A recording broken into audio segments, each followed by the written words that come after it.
To Clay-Battelle High School and Middle School, where we are set for week 2 of high school action between the Clay-Battelle Seabees and the Wierton Madonna Blue Dons. Join me as always is Chance Collins. I am Ethan Collins, and we are about 20 minutes away from kickoff here. And Chance got a good win last week, off on the right start in the Aaron LePeau era. What are you looking for tonight as we go into week 2 against the Madonna Blue Dons? I mean, looking at our opponent, size-wise, they look a little bit smaller on the lines. I believe you're going to see us try to dominate on the lines up front. They do have some athletes, but if you can control that line, maybe get some pressure on the quarterback, makes it more difficult to get it to those athletes that can do stuff against us. Yeah, looking at the Madonna side, player lineups presented by Lang Monument, family-owned and celebrating 150 years of serving Morgantown, located in the Wharf District. The thing that biggest circle on the stat sheet for me is the quarterback, Maddox Bowen, and it's not the name, it's not the number, it's the class, freshman. You don't see that very often in high school athletics. I know for those folks who follow Metro News very heavily, we had the Metro News kickoff.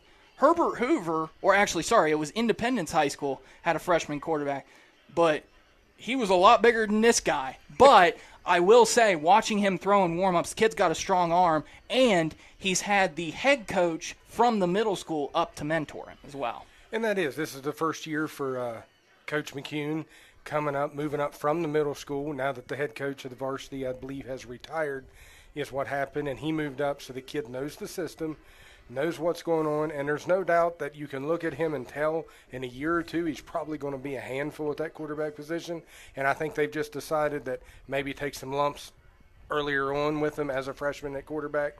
But it's definitely the size on the line and so on. If I'm correct, they're returning 2 people from last year, and we'll see how that plays, because we know that Clay-Battelle last week dominated on the line of scrimmage on both sides, offense and defense, and we'll see if maybe we're able to do that again this week. Well, let's see what Coach LePeau thinks when we come back. We'll talk to him on the pregame show. You are listening to Clay-Battelle Football here on WAJR.com.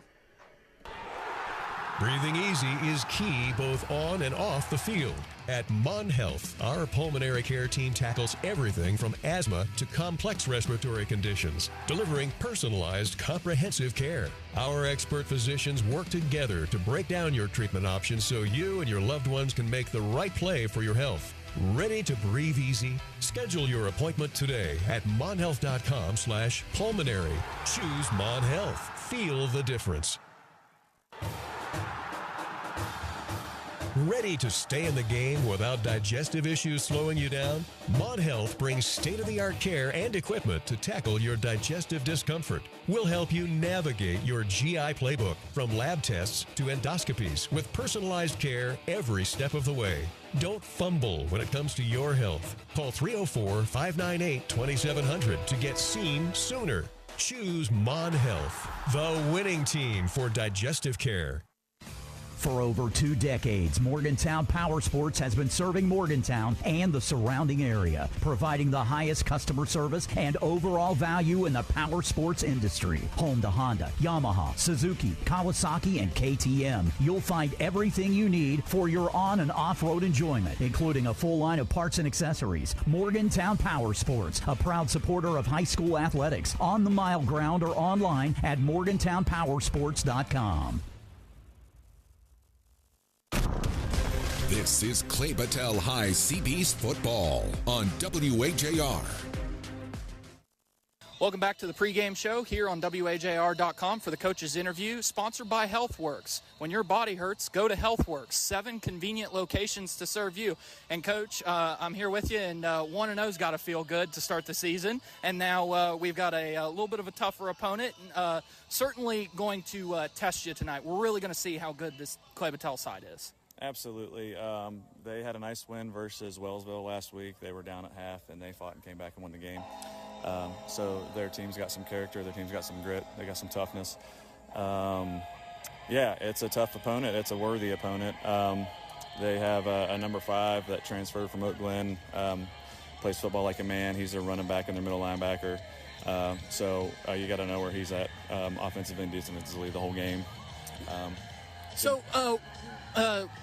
now with being in week 2, what is kind of what you're looking for in transitions, looking to see what's better from week 1 to week 2? Well, I know that my team is going to be tough, and they're going to hit, and they're going to play with effort.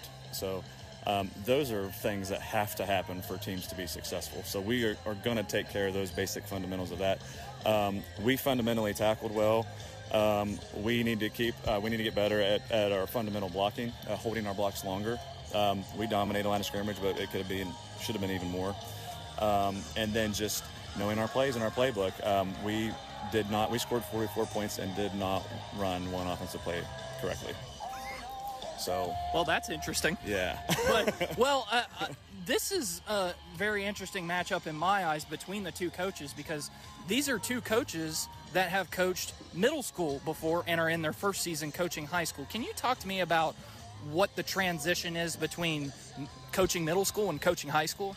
Well, when I coached middle school, I was like fresh out of college. It was like 2009, 2010. I was in at South Middle School. And, when you're coaching middle school, you're making sure kids put thigh pads where they're supposed to go, not where their hips are, and their knee pads upside down and stuff like that.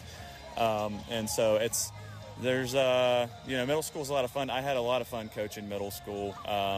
There's like no pressure, right? And it's just making relationships with the kids and teaching them the fundamentals of football.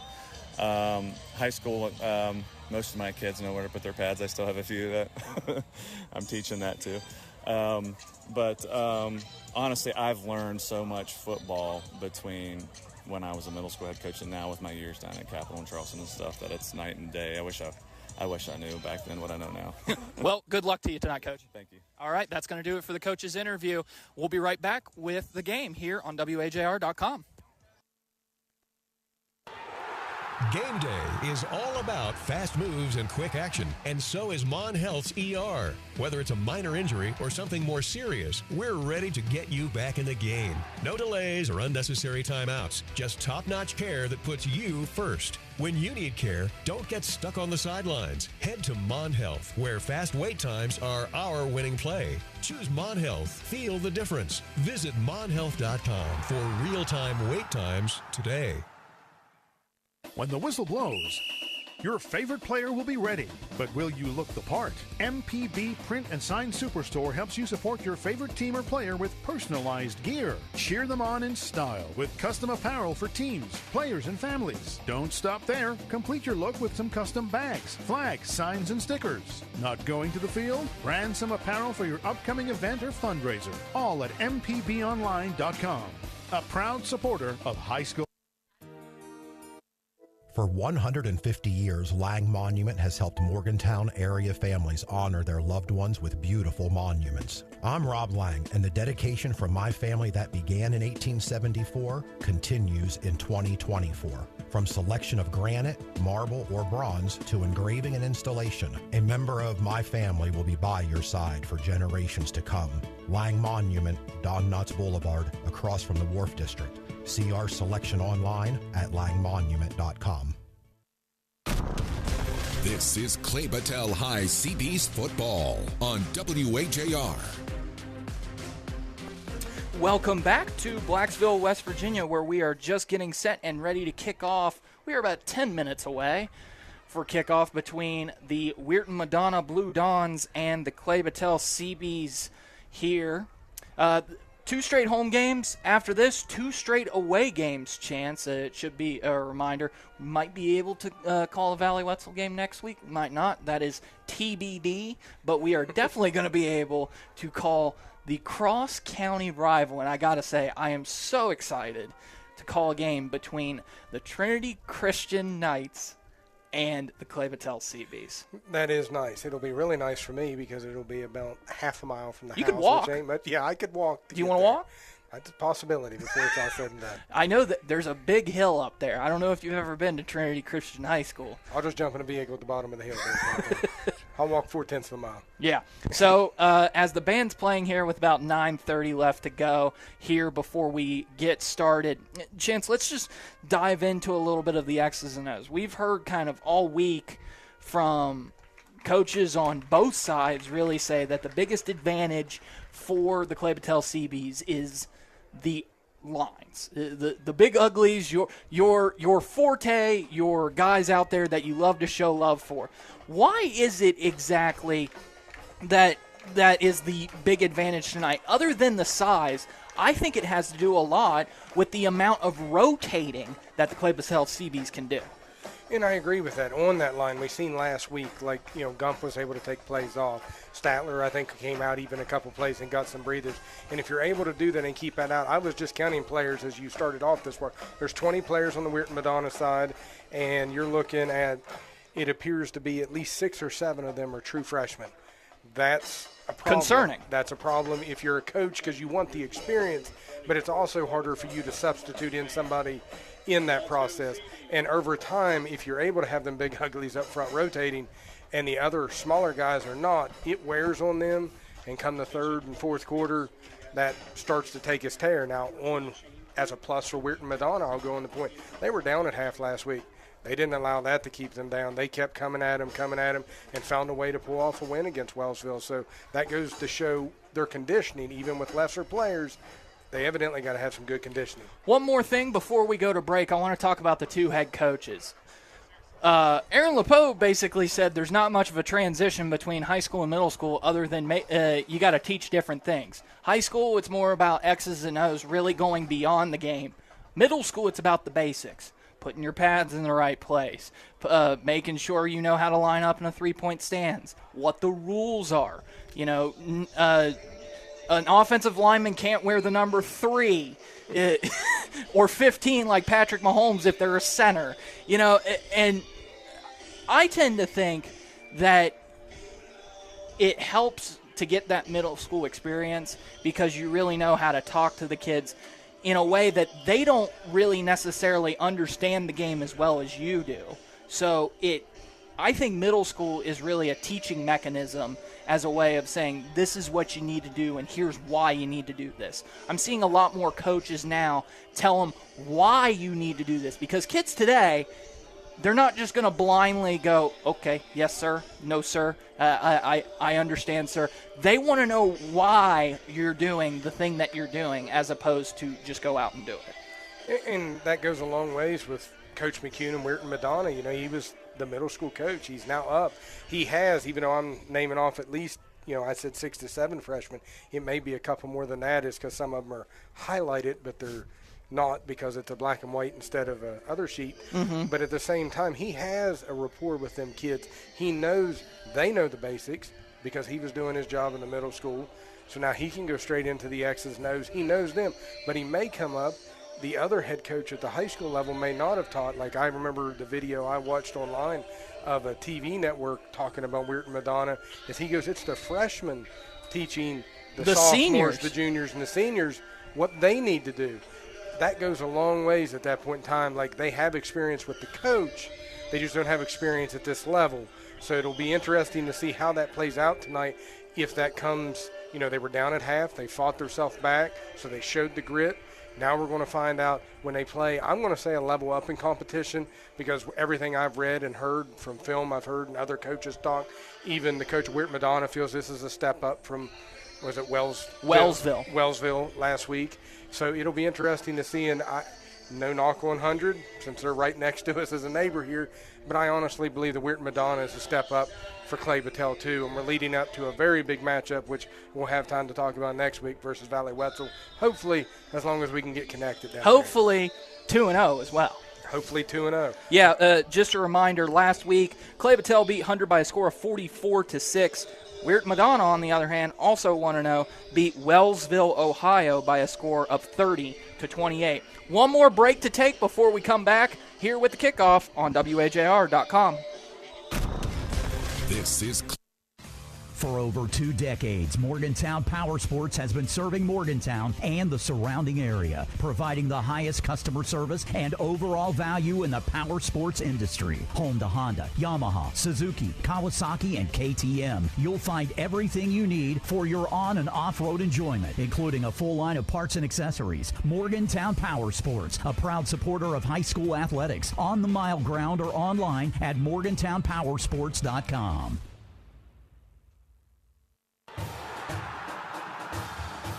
Ready to stay in the game without digestive issues slowing you down? Mod Health brings state-of-the-art care and equipment to tackle your digestive discomfort. We'll help you navigate your GI playbook from lab tests to endoscopies with personalized care every step of the way. Don't fumble when it comes to your health. Call 304-598-2700 to get seen sooner. Choose Mod Health, the winning team for digestive care. Breathing easy is key both on and off the field. At Mon Health, our pulmonary care team tackles everything from asthma to complex respiratory conditions, delivering personalized, comprehensive care.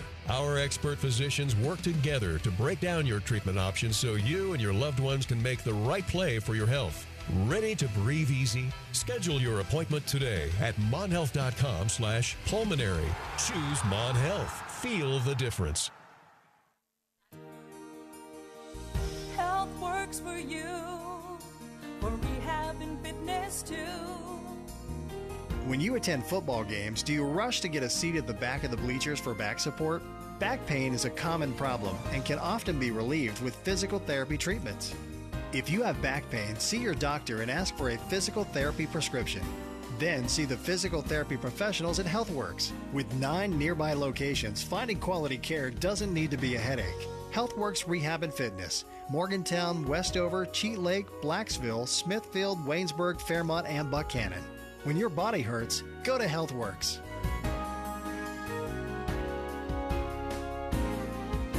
Our people make the difference in the way you feel each day. When your body hurts, go to HealthWorks. When the whistle blows, your favorite player will be ready, but will you look the part? MPB Print and Sign Superstore helps you support your favorite team or player with personalized gear. Cheer them on in style with custom apparel for teams, players, and families. Don't stop there. Complete your look with some custom bags, flags, signs, and stickers. Not going to the field? Brand some apparel for your upcoming event or fundraiser. All at mpbonline.com. A proud supporter of high school athletics. Health works for you, for rehab and fitness too. Keeping high school athletes healthy is something that HealthWorks Rehab and Fitness takes great pride in. That's why our certified athletic trainers work with many area schools during practice and on the sidelines during tonight's game. Unfortunately, injuries do happen in sports, at work, and at home. At HealthWorks, our goal remains the same, to get you back in action. When you need physical therapy, you need HealthWorks. HealthWorks Rehab and Fitness, Morgantown, Westover, Cheat Lake, Blacksville, Smithfield, Waynesburg, Fairmont, and Buchanan. When your body hurts, go to HealthWorks. Our people make the difference in the way you feel each day. When your body hurts, go to HealthWorks. This is Clay-Battelle High CB's football on WAJR. Welcome back to Clay-Battelle High School and Middle School, where we are just about set and ready to kick off. The captains are meeting at midfield. The captains for the Clay-Battelle CBs are Braden Ponseroff, Brody Patrick Willard, Maverick Gum, and Landon Savagelands. As for the Wierton Madonna Blue Dons, it is Wesley Maulish, Colton Grishkovich, and Dominic Maple. Believe they are discussing the toss now. I think Wierton Madonna won it, Chance, and they deferred. And now, so they're discussing. So I would assume that Clay-Battelle's going to take the ball. So Clay-Battelle's going to work from our left to right. Wierton Madonna from right to left. Clay-Battelle is going to get the ball to start the game. There we go. We're going to move on to the kickoff tonight, which is brought to us by Morgantown Printing and Binding. From printing, binding, and mailing to promotional items, custom signs, and wraps, MPB is your trusted printing company. Spoken like a true pro there, Chance. I appreciate that. All right, so the uniforms for tonight, Wierton Madonna is in their all-white tops, and I got to say, those helmets look nice and sharp. that logo. I'm always a big fan of the logo. It's a W, and then it looks like the exact same letter print, but it's upside down, so for the Madonna. So very nice combination there. I'm also always a fan of the all-white tops. Kind of look like a stormtrooper. Hopefully they'll look a lot dirtier than when they came here tonight. As for the Clay-Battelle Seabees, they are wearing their blue helmets with their new gray jerseys and blue pants here tonight. And Chance, we didn't really get to talk a lot about the new uniforms. You're one game in. What do you think of them? Personally, as a broadcaster, the numbers are nice and easy to read. That is true. The numbers are nice and easy to read. A couple of the players did go and switch their numbers last week, and I was looking for Cooper Statler, who I could never find on the field. Coming to find out he went to 62 instead of 70, was making that rough. And then Josiah Morgan, number 5. Yeah. It's going to be even more confusing, I'll tell you right now, because they might even go back to their normal numbers come away games. That causes some confusion. There's no doubt about that. But I do like the looks of them. I like the blue helmet with the blue pants. I noticed that each kid kind of has his own individual thing going on, it seems like, with the shoes and the socks and all that, which is nice to see the coach giving them that individuality if they want to play with the uniform. Going in greater detail on the helmets have this kind of honeycomb-like stripe on their helmet to kind of give it a beehive look, which you commented on and you said you were a big fan of. What I'm a fan of, always love the state outline on a helmet. Even if you are in high school, you're representing the state, you're representing your town. Love the state outline on the helmet with the nice CB logo in the middle. It is. You get that state logo. What are you playing for? You're playing for a state championship. It's not a national in this one. Get that state logo on the helmet, as you said. It is a sweet look to a helmet. All right, as we get set and ready to kick it off here, the return team back deep for Clay-Battelle is Braden Ponceroff and Landon Savage Lands.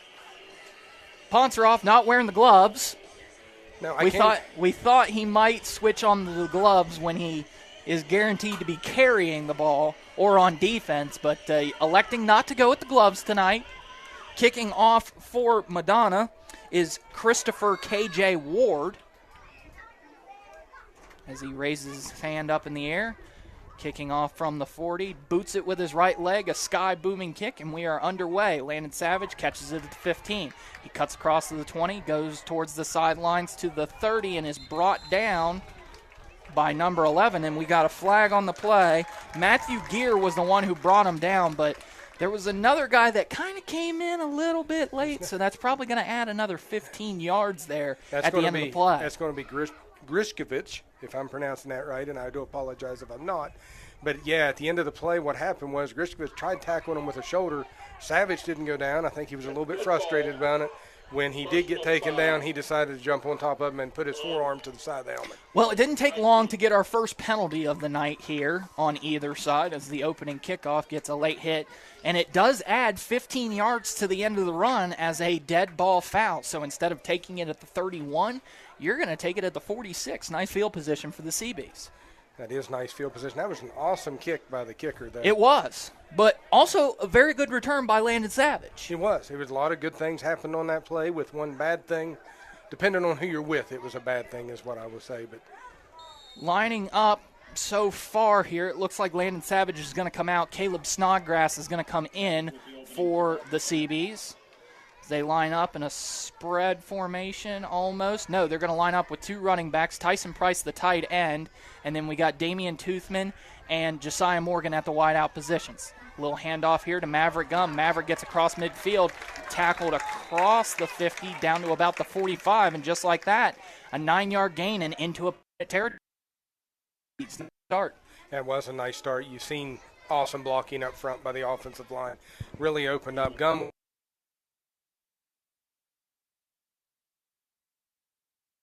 the rest of this drive here. Chance, you're off to a good start. Only one play, but you're right. Churning the yards. May not be 3 yards in the cloud of dust, but we'll take 9 yards. We'll take 9 any day of the week if we're churning it out on that ground. Same formation. Tyson Price goes in motion from right to left here. They're going to hand it off to Caleb Snodgrass, but he's going to be met in the backfield, tackled for a loss by number 55, Dominic Maple.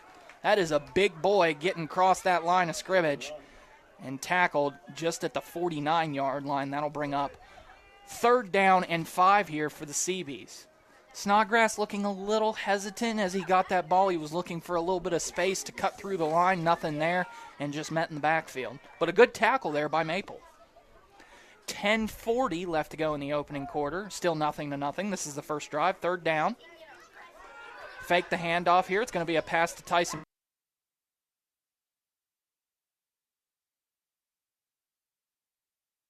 He bobbled it a little bit, so it'll be incomplete. Well, now they're marking it like it was a completed catch. Because it was at the 49, they're marking the ball at the 48. So is it a completed catch or is it not? Chance. We're going to have the ball at the 48. We're going to have the ball at the 48, but I'm going with incomplete. Okay, we'll go. I've seen the line judge throw incomplete. That's what I'm going to go with. All right, they're going to go for it here on 4th down. 3 wide receivers to the right, 1 to the left. Defender jumps, but they're not going to call offsides.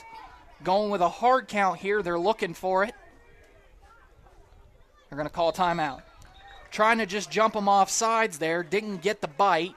Almost got it. Yeah, number 3, Connor Carte. You know, Chance, you talked about that discipline. Not a lot of older guys out there. That was another freshman that could have been called offsides, but it looks like he didn't cross the neutral zone there. And it will still be 4th down and 5 here for the Seabees. Chance, correct me if I'm wrong.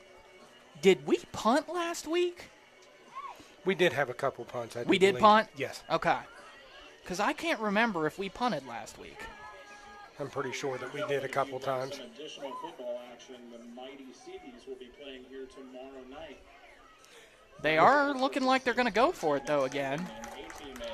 Fans seem to like that. Let's see if they still feel the same after the plays ran. 3 wide receivers to the right. Maverick Gum to the quarterback's right as well. Going to roll out to his right. He's got a man open for a second, but Ponceroff overthrows the intended receiver, Savage. It'll be incomplete. And Clay-Battelle will turn over on downs at the opponent 48-yard line. 1st down and 10 for Wierton Madonna. He had Josiah Morgan dragging on the backside wide open, and it's a shame he didn't see him because he may still be running if he was able to. All right, so turnover on downs for the Seabees. Clay-Battelle will go on defense for the first time with 10:22 left to go here in the opening quarter. Wierton Madonna breaks the huddle here. Looks like they'll line up in shotgun as well. 2 receivers to their right. And it looks like 1 tight end and a receiver to the left. The running back is to the quarterbacks. Oh, there's a flag. It's going to be a delay of game, actually, on the offense. So that'll back them up 5 yards. Back to the 43.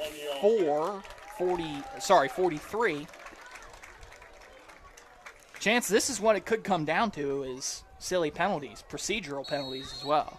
It could, especially you're still only game 2. You're trying to get used, both teams trying to get used to a new system, and it'll be interesting to see. Yeah, I am looking at the Wierton Madonna line.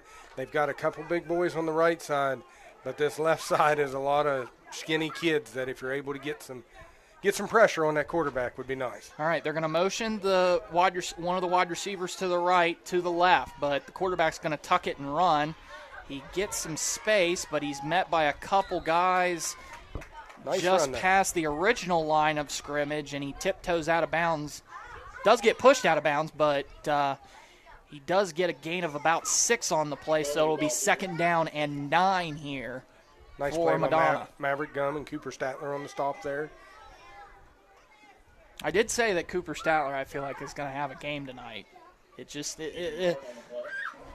something tells me that that's how it's going to be. All right, so 2nd down and 9 here for Madonna. Bunch receivers to the left, 1 to the right.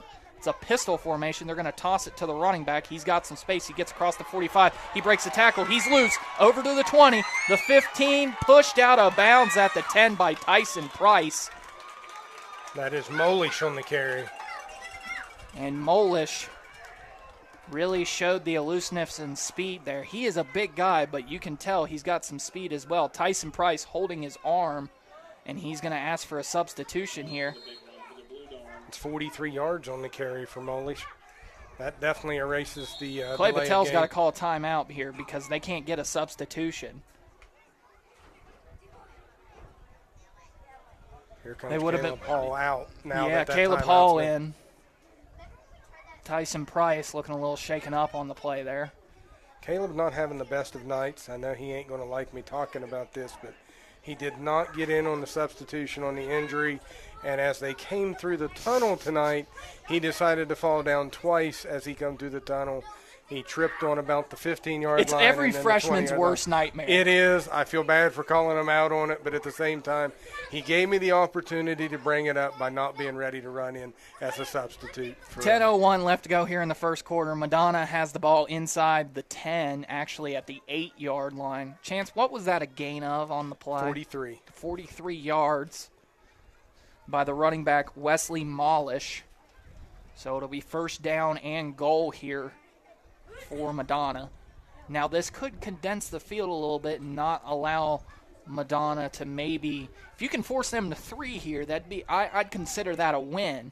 You talked about explosive plays on the Madonna side as opposed to moving through drives. Now, when you get close to the end zone like this and the field condenses, you can't really spread it out as much. Hopefully your line can maybe move through you a little bit. And we talked about the size advantage of Clay-Battelle on the offensive and defensive line.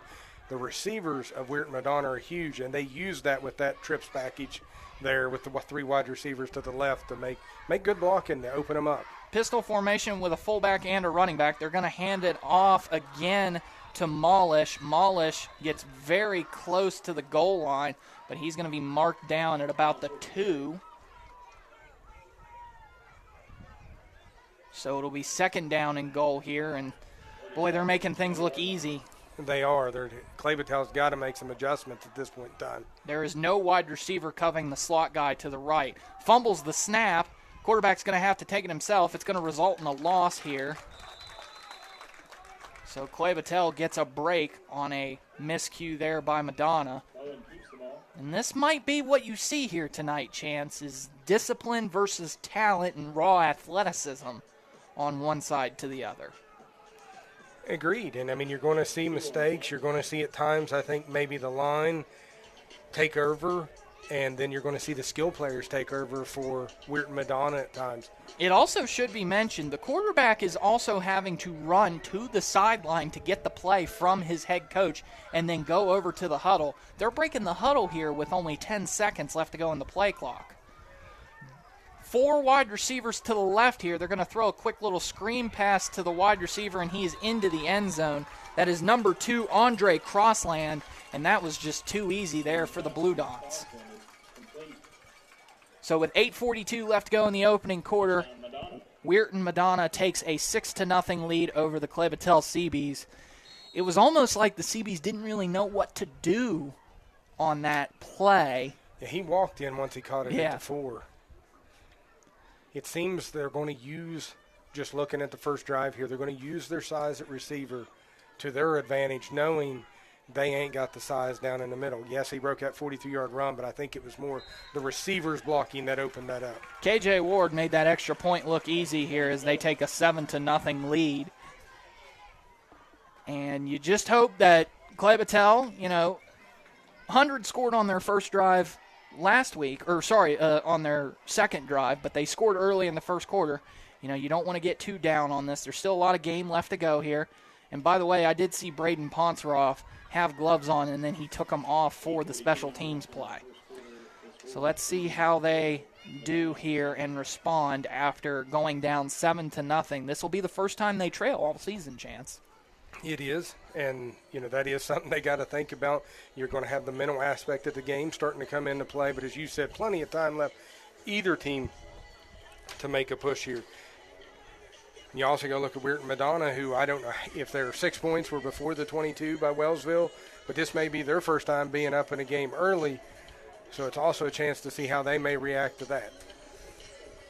But we did start at the 46-yard line last time, had a fabulous run with Gum, and then didn't hand it off to him again. Yeah. So let's see if they go back to that.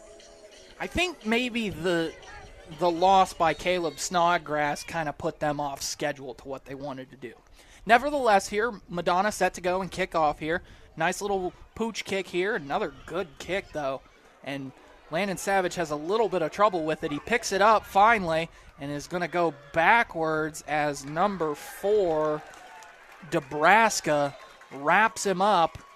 And Clay-Battelle is going to have a long way to go here if they want to get into the end zone as they take over 1st and 10 at their own 8-yard line. Actually, sorry, it's 7-yard line.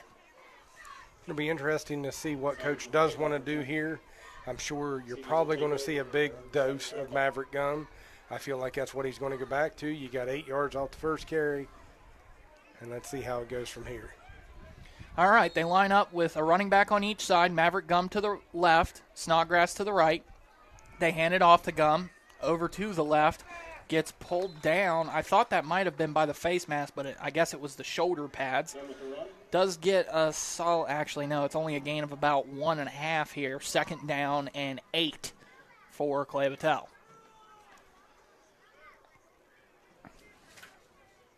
So far here, Chance, the size advantage does not look like it's that much of an advantage so far. No, but it's also one of them when you have that size you wear on a team at times. All right, same formation here. Twins receivers to the right. Toothman goes in motion to the left. They throw a flag on the play. You had a guy in motion, and Gump took a step in to close up his gap, and they're going to say 2 people in motion. They both didn't reach that.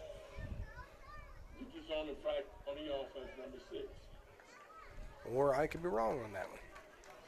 I don't know how you neutral. Maybe lined up too far forward? He was the guy in motion. That's what I'm not understanding right now.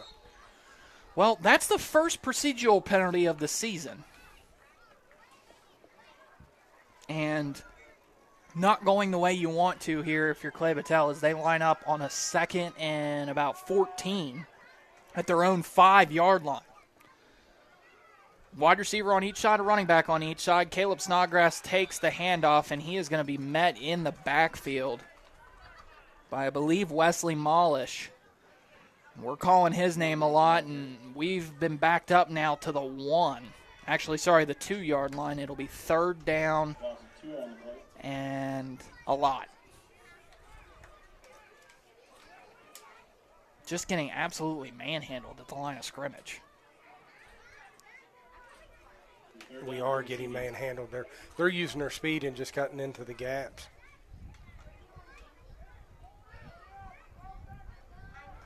All right, they break the huddle here. Running back on each side with 8 seconds left on the play clock. They are going to pass it here. It's going to be met with pressure here, but it's caught by Maverick Gum. Nope, they're going to say incomplete. Thought he had it. Evidently, the Wierton Madonna guy thought he had it too because he picked the ball up and was running like it was a fumble, but they're going to call it an incomplete pass. 4th down and long here for Clay-Battelle. Now, this is what worries you because now the Seabees are going to have a short snap if you're the punter, and Cooper Statler's back to punt.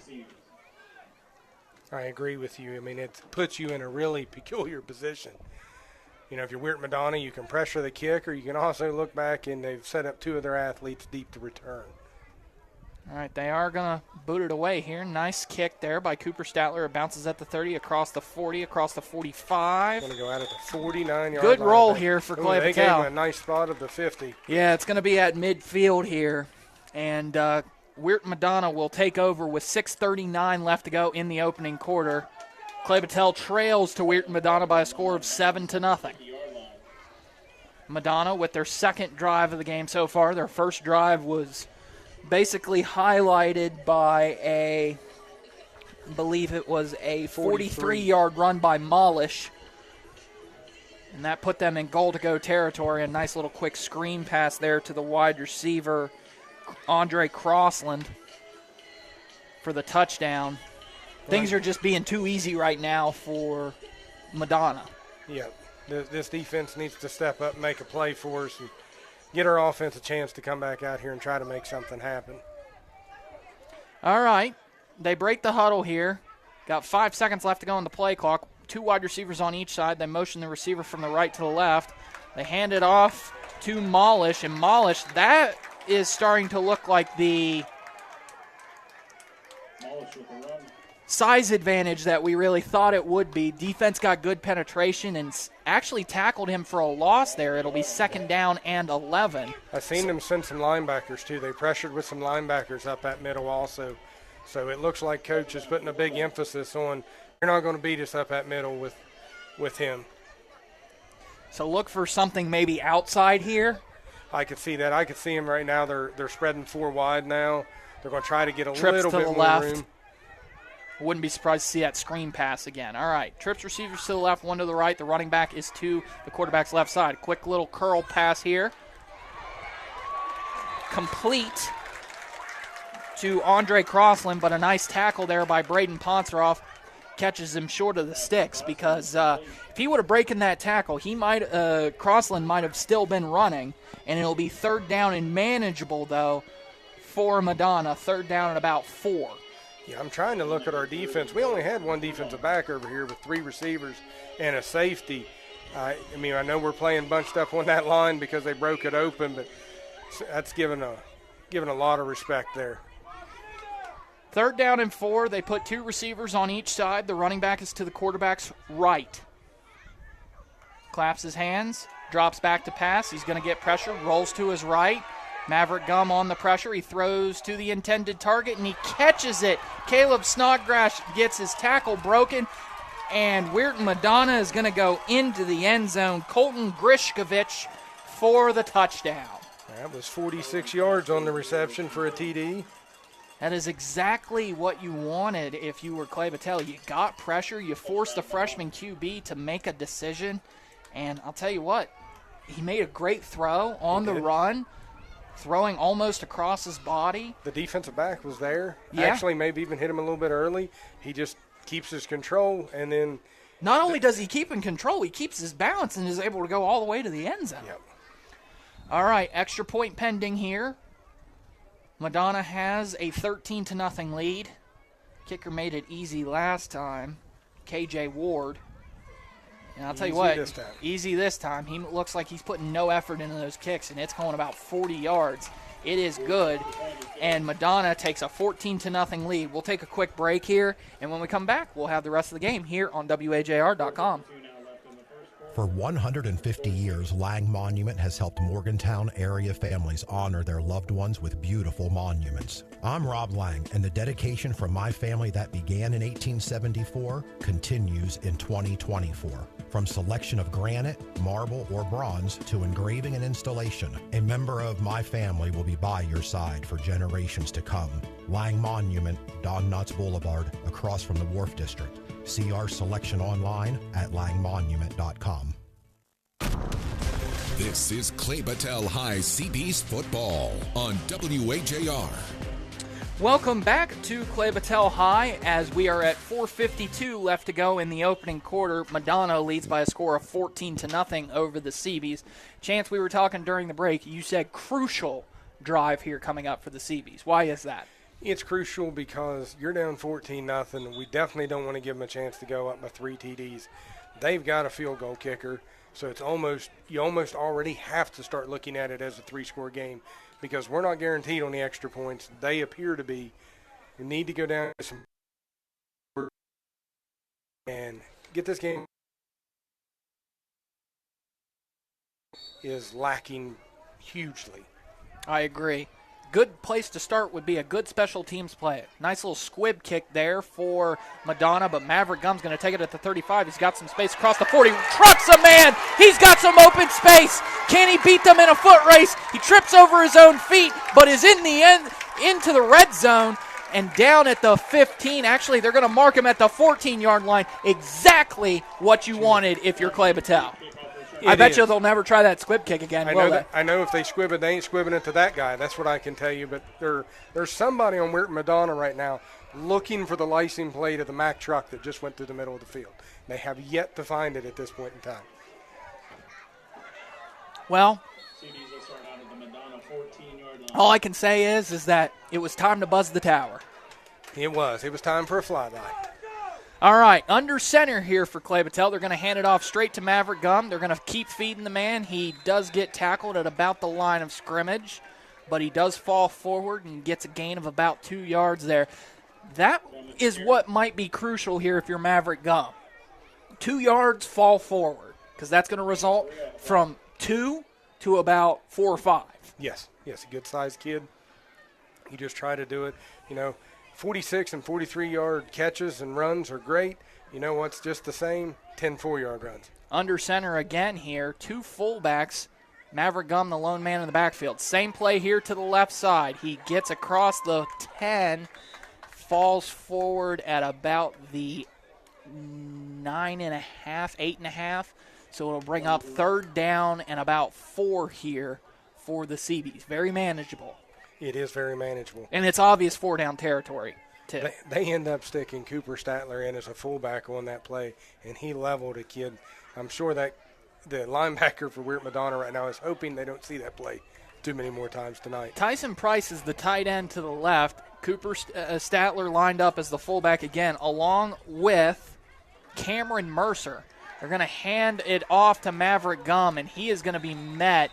I don't know if he got anything on that one. He did not. It was miscommunication between the quarterback and the running back there. They ran into each other on the exchange, and there was nothing there to materialize.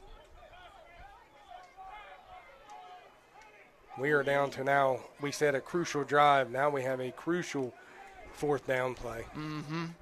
Brody Willard gets subbed out along with J.J. Dawson. By the way, that was a freshman of ours on the offensive line. Okay. They done that when they moved Cooper back to the fullback position.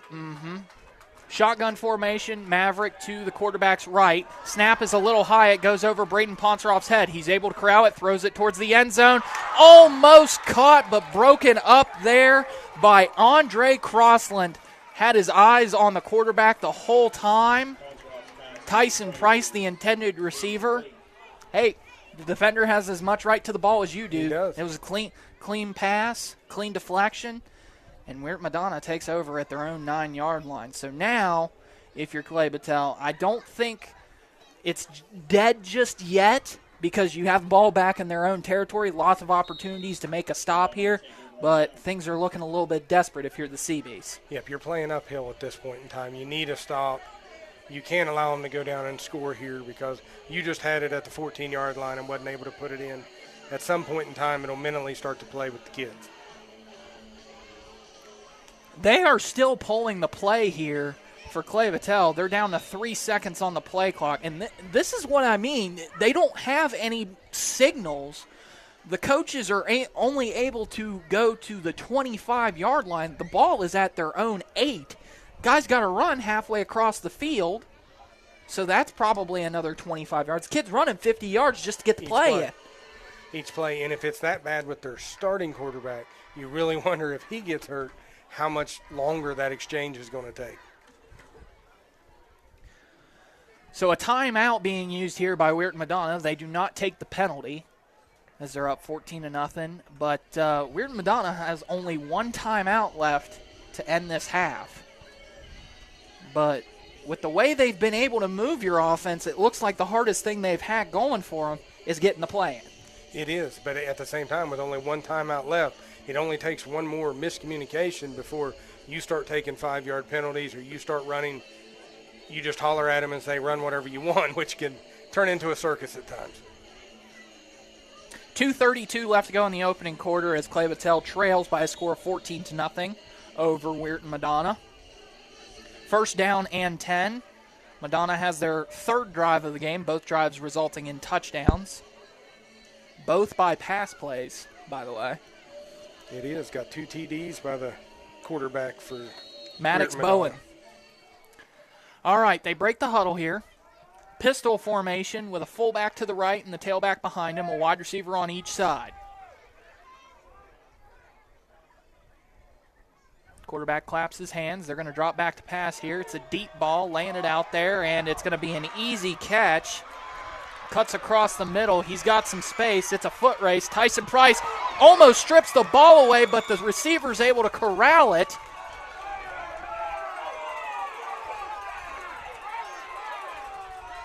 And number 18, Colton Grishkovich, was there on the reception.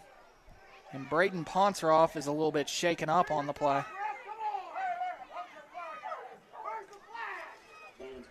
They're asking for a flag here. All the guy did was slam the ball down on the ground, which I get agree. it. You get the frustration because you're down 14-0, but you got to keep your sportsmanship at this point in time. All right, first down and 10 here. Wierton Madonna has the ball in opponent territory down to the 39 after the big pass play. This quarterback has a heck of an arm. He has a cannon, and he is accurate. That's why he's starting as a freshman, is what he's showing. All right, they're going to motion one of the wide receivers from the slot, and they're going to throw it out to him. That is K.J. Ward. Ward gets across the sticks, across the 20, hit out of bounds by Tyson Price. There is a flag on the play. I think it's going to be holding on one of the receivers. But I think it's going to be a spot foul, which will still be a first down, and then back it up 10 yards. So it'll basically be a gain of 2. Hold on the offense, number 2.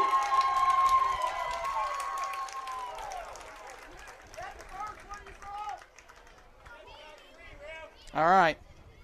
So after the holding penalty, it'll be first down and 6. Second down and 6. No, first down and 6. Because you're right, Chance, it was from the spot of the foul, but the chains do not reset.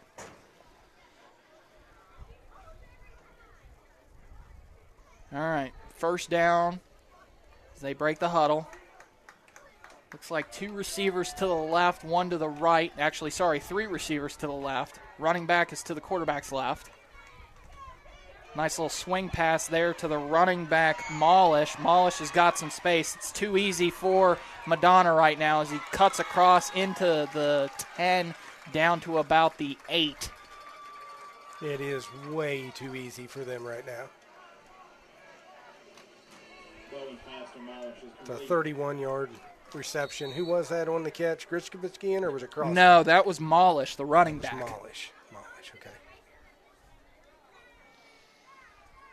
So first down and goal here for Madonna as they have the ball at the 8.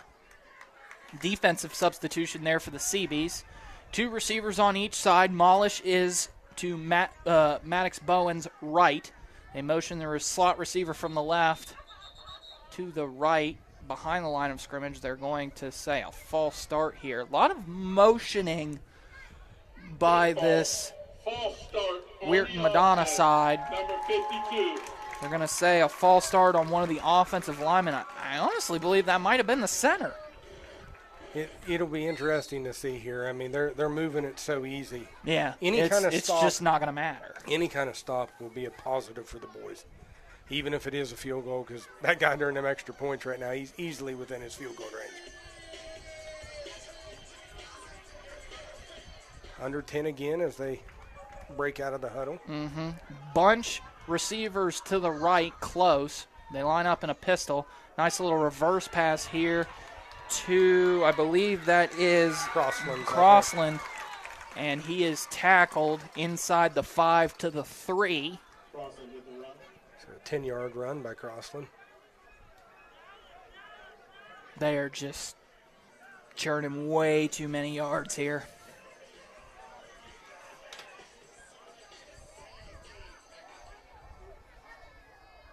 You can still see a little bit of confusion on this Wierton Madonna side. They line up in a pistol formation. Nice little handoff, but a fumble on the play, and it's picked up by Clay-Battelle. Clay-Battelle has it in the end zone, so it's going to be a touchback. If you can just get a little bit of momentum, Madonna is very mistake capable. And number 2, Crosslands, is now limping to the sideline, getting some help from one of his players also. Was it Crossland with the fumble, or was that number 5 Molish with the fumble? No, that was Molish. That was Molish with the fumble. Okay. Mm-hmm.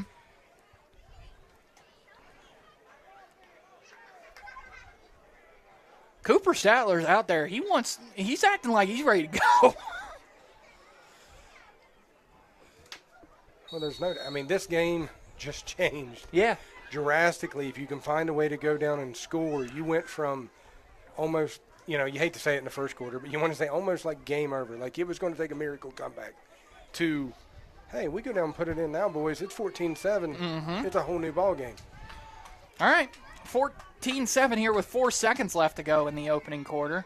They fake the handoff. It's actually a miscommunication, but they're going to pitch it over to Maverick Gum, and Maverick Gum gets across the original line of scrimmage, maybe got a gain of 1, but I don't think he did. I think he just was lucky to get back to the 20. I think that may have been on Ponceroff. He went to the read option, and the next thing you know, nobody's moving, nobody's there. Well, Maverick went behind him. It was almost like everybody else heard speed option, he heard read option.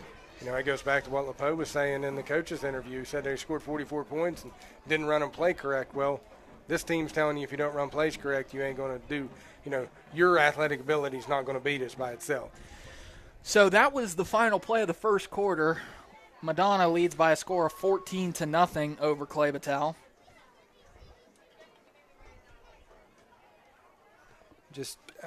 Like I said, that turnover, though, you've given yourself a chance. You just got to figure out what to do here on offense. You know, and if you happen to have tuned in, because I know I talked to Coach McCune before the game, and he was supposed to have posted it out, but people from Wierton could listen to us. Well, I can tell you, if you're listening, Madonna fans, you guys have played extremely well other than silly mistakes. Yes. It's I mean, still a long way to go here in this game, but athletically, Madonna has dominated. Your quarterback has been spot on. And not playing like a freshman at all. No. Hasn't thrown the ball in harm's way. Really is eased with pressure. Yeah, you know, we've had a rush on him a few times, and he has not rattled at all. All right, first play of the second quarter here. Trips receivers to the right. Maverick Gum to Ponceroff's left. They motion Landon Savage from right to left. They're going to hand it off, though, to Gum. Gum does get across the line of scrimmage. And Cooper Statler does a nice little pancake block that apparently results in some extracurricular activity, and a lot of guys got upset over that. But, you know, hey, next play, third down in inches here. You've seen Gump come over and give a chest bump to Statler. Them two big boys are wanting to hit somebody. They're like, doggone it, we need to do something on this line. We need to get some yards. Third down in inches here. Trips receivers to the right, one to the left. Maverick Gum to Ponceroff's left. Tries to get across the 30. He does get across the sticks. And there is some pushing and shoving going on here on the lines here for Wierton Madonna and Clay-Battelle. Clay-Battelle's shoving back too. You got that Wierton Madonna. They've got a lead.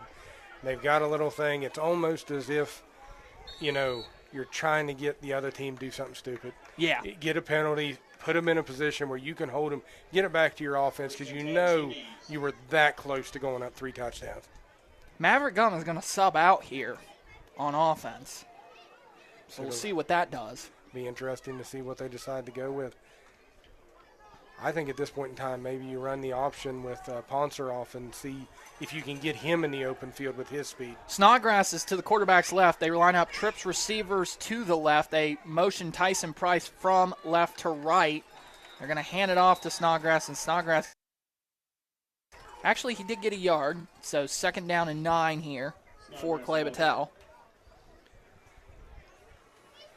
Gum is still on the sideline. Mm-hmm. And keep an eye He's on holding that. his hip. He's holding his right hip. Actually, no, I mean, he's just putting his hands on his hips. He's talking, I believe that's Coach Huffman there on the sidelines. So we cross 10 minutes to go in the second quarter. Clay-Battelle trails by 14. They have the ball second down and 9. They break the huddle. Trips receivers to the left. Snodgrass to Ponceroff's left. One receiver to the right. That is Toothman. They motion Tyson Price. They're going to hand it off to Snodgrass, and Snodgrass is just going to be absolutely pummeled. We got a flag. Wing it. It'll be interesting to see what this is on. I'd be honest because I think it's on Clay-Battelle.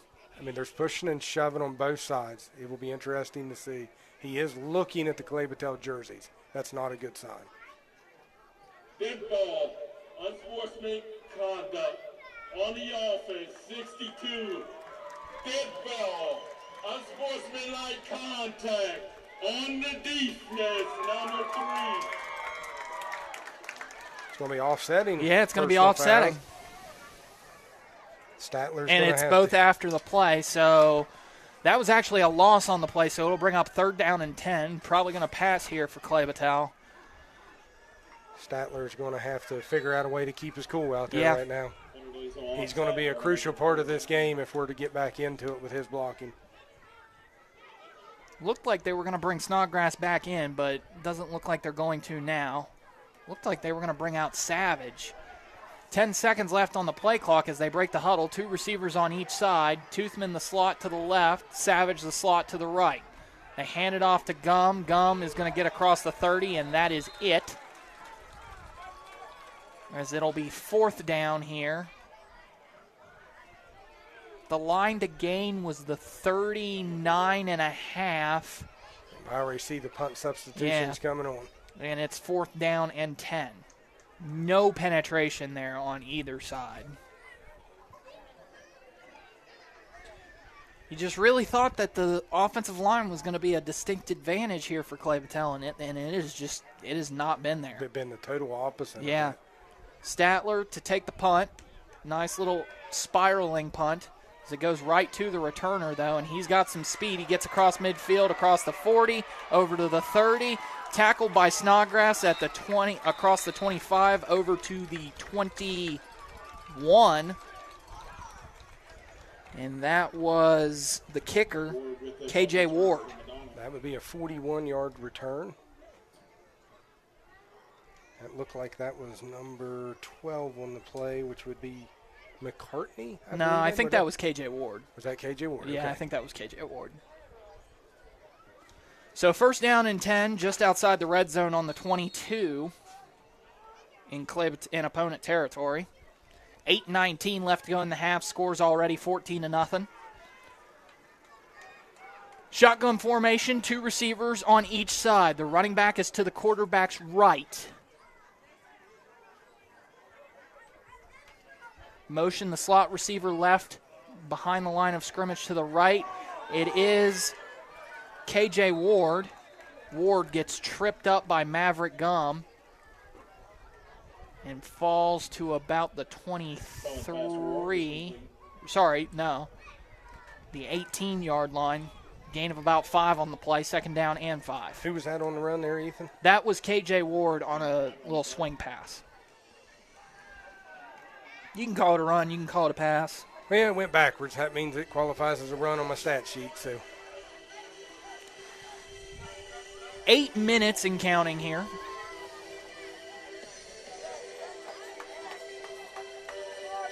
They're going to call a timeout here because Madonna has not gotten the play in. 2-1 out. So no more timeouts here if you're Madonna. Got to take advantage of that.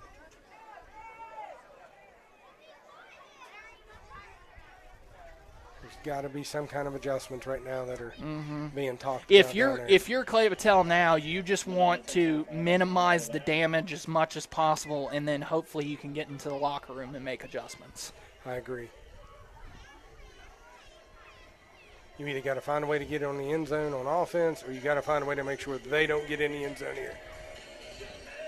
Keep it a 2-score game, and it's still a ball game. Correction, both teams have 1 timeout remaining. They just said both teams have 1 timeout remaining. I don't know. Are we sure? Where they went. That is incorrect, but that is what they're going to call. All right. Well, all right, Chance, what do you want to do here if you're Clay-Battelle? Do you want to just send the blitz, send everybody, and see if you can get a stop? I think you got to start pressuring from the outside for sure. They seem to be running everything to the outside, so pressure from the outside, hoping maybe you can get one of them little pitchback passes or whatever broken up, because if it's thrown backwards, that's a lateral. If you can get your hands in between it, you just don't got to pick it off. It can land on the ground and you still get it. Mm-hmm. Switching things up here, Clay-Battelle. Caleb Hall is into the game at corner. Line up with trips to the left. They're going to throw it. It is a backwards pass. Chance, that is the first mistake by Maddox Bowen all game. He just really kind of short-armed it. Threw a backwards pass. It's a fumble, which results in the loss on the play. Now, see, these are the kind of things that is going to be a teaching moment for Bowen. Because Bowen, what he'll probably do from now on is that he will actually take a couple steps of a drop to try and make sure that pass is forward. So if he does short arm it, it's an incomplete pass, no loss or gain on the play. Now, we did get some pressure up the middle. I don't know if that made him, as quick as it was, made him hurry it or not. He is a freshman. We'll see if, like I said, we're looking for just one big play right now to kind of change this thing around. Ball is at the 28. The line to gain is the 13. They line up with trips receivers to the right here. They've got a guy wide open. Can he find him? Just overthrown. KJ Ward was completely wide open, and Bowen just overthrows him a bit, and it will force the first 4th down for Wierton Madonna. That's the first incomplete pass also. By Is it? Yeah, by Bowen. Wow. Brings up 4th down for Madonna. Heck, I'd try that kicker from here.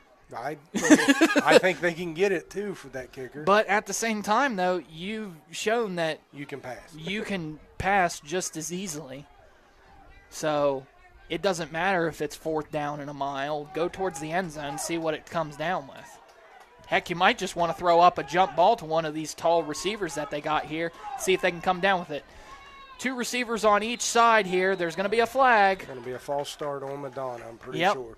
I agree. I think one of the receivers jumped.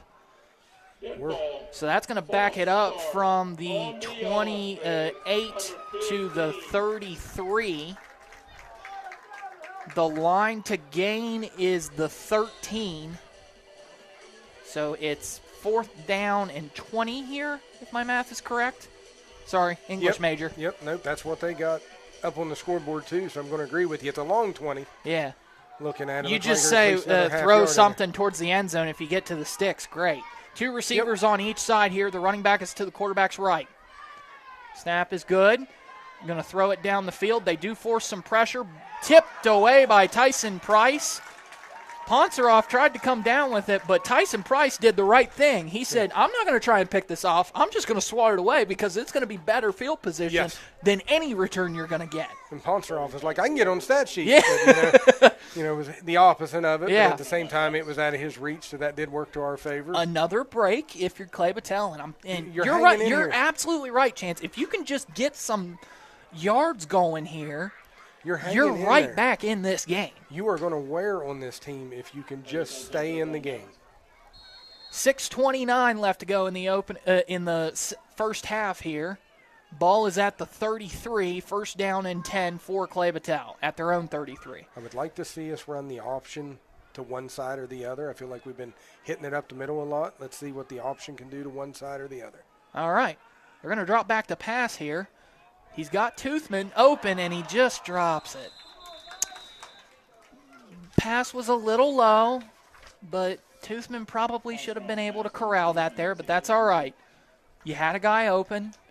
Stuff is there. It's just, honestly, both teams are not capitalizing on things. Correct. Wierton Madonna started out really, really strong, and they've had some miscommunications, some drop passes, drop pitches, stuff like that. Seems like both teams are getting a little sloppy in the process. I think the middle game's coming in. We've had a couple personal fouls in there. It'll be interesting. Maybe the team who can just calm down and play football. 2 receivers to the left here, 1 to the right. The one to the right is Josiah Morgan. Maverick Gum is to the quarterback's left. It's going to be a quarterback keeper here. And quarterback on quarterback. Actually, no, sorry. That was Connor Carte on the tackle. Thought that was the QB Bowen, but it's not. Matter of fact, I don't think Bowen plays defense.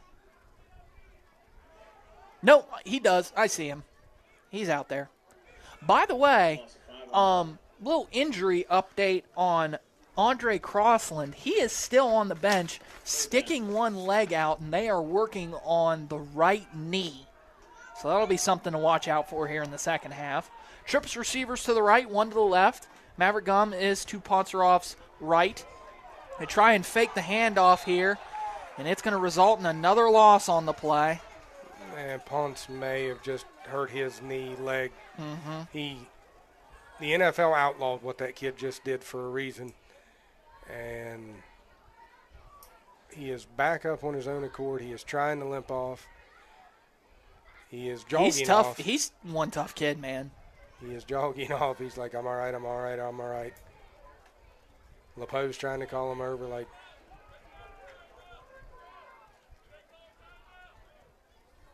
and the referees are saying that they called a timeout. It is a loss, and it's going to result in 4th down on the play. So they blow the whistle. I mean, I'm not really sure. They're asking them to hike the ball because Madonna wasn't ready. And that's nice, but at the same time, you weren't ready either. Yeah, because T.J. Barr's a late substitution. You ain't even got everybody out there. Ponceroff, I think, was one of the guys on the coverage team, but he's hurt, so somebody else needs to go, and there's an encroachment.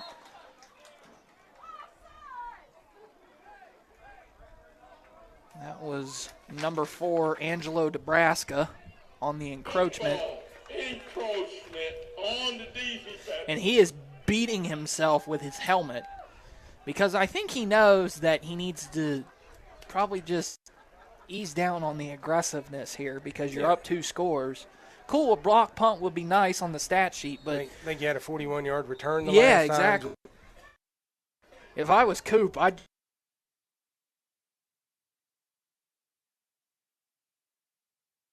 was going to say the line judge on the side over there, 24.5. They had the ball spotted at like the 27.5. He's like waving over here like, hey, guys, we're 3.5 yards ahead. All right, now they're going to get ready. It's a good snap here. Coop boots a nice spiraling kick, but it is going to be muffed. The punt is going to be muffed. There's a flag on the play. Savage from the tackle. Yep.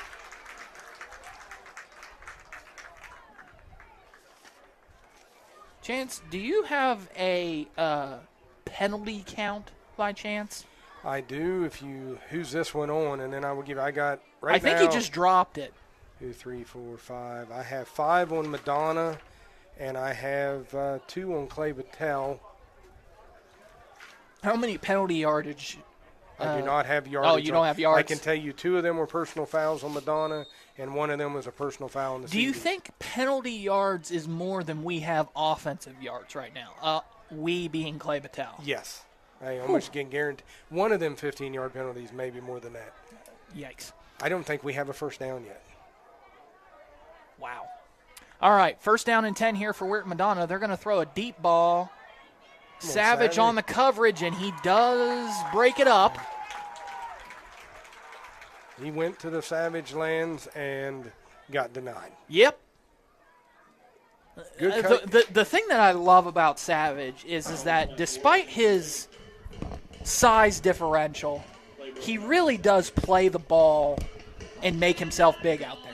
He does. And, granted, I will say that receiver could have caught that, but at the same time, he couldn't have defended it almost any better.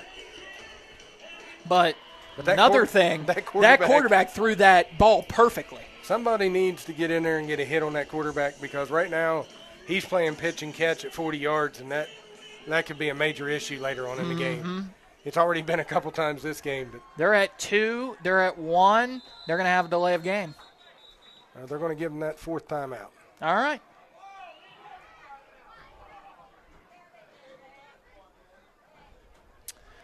Well, the crowd is hollering they don't have timeouts. The scoreboard shows no timeouts. I can tell you this, they called 2 in the first quarter. They've now called 2 in the second quarter. Do you think that they called one of their timeouts ours? It makes me wonder because they have now just adjusted ours to 1 after that. And I know we called a timeout when Ponceroff got injured. So is there no timeouts on each side now? Tyson Price comes out, by the way, on this defensive play. I think Snodgrass comes in. If we'd called a timeout when Ponceroff got injured, we wouldn't have any right now either. I think that was just an injury timeout. Okay. So 2nd down and 10 here. Chance, do you think Madonna is getting a little too cute with their play calling? Because the run was working very well. The run was there. They're definitely working on some things, but, we talked kind of earlier before, they only got to hit one or two of them, and it changes everything. Slot receiver goes from motion to right to left. Quarterback's going to roll out to his right. They get pressure. Savage is on the coverage, but it's snatched right out of the hands of Savage. He went right over Savage. Yeah. KJ Ward just made an excellent catch. Bowen's pass to Ward is complete.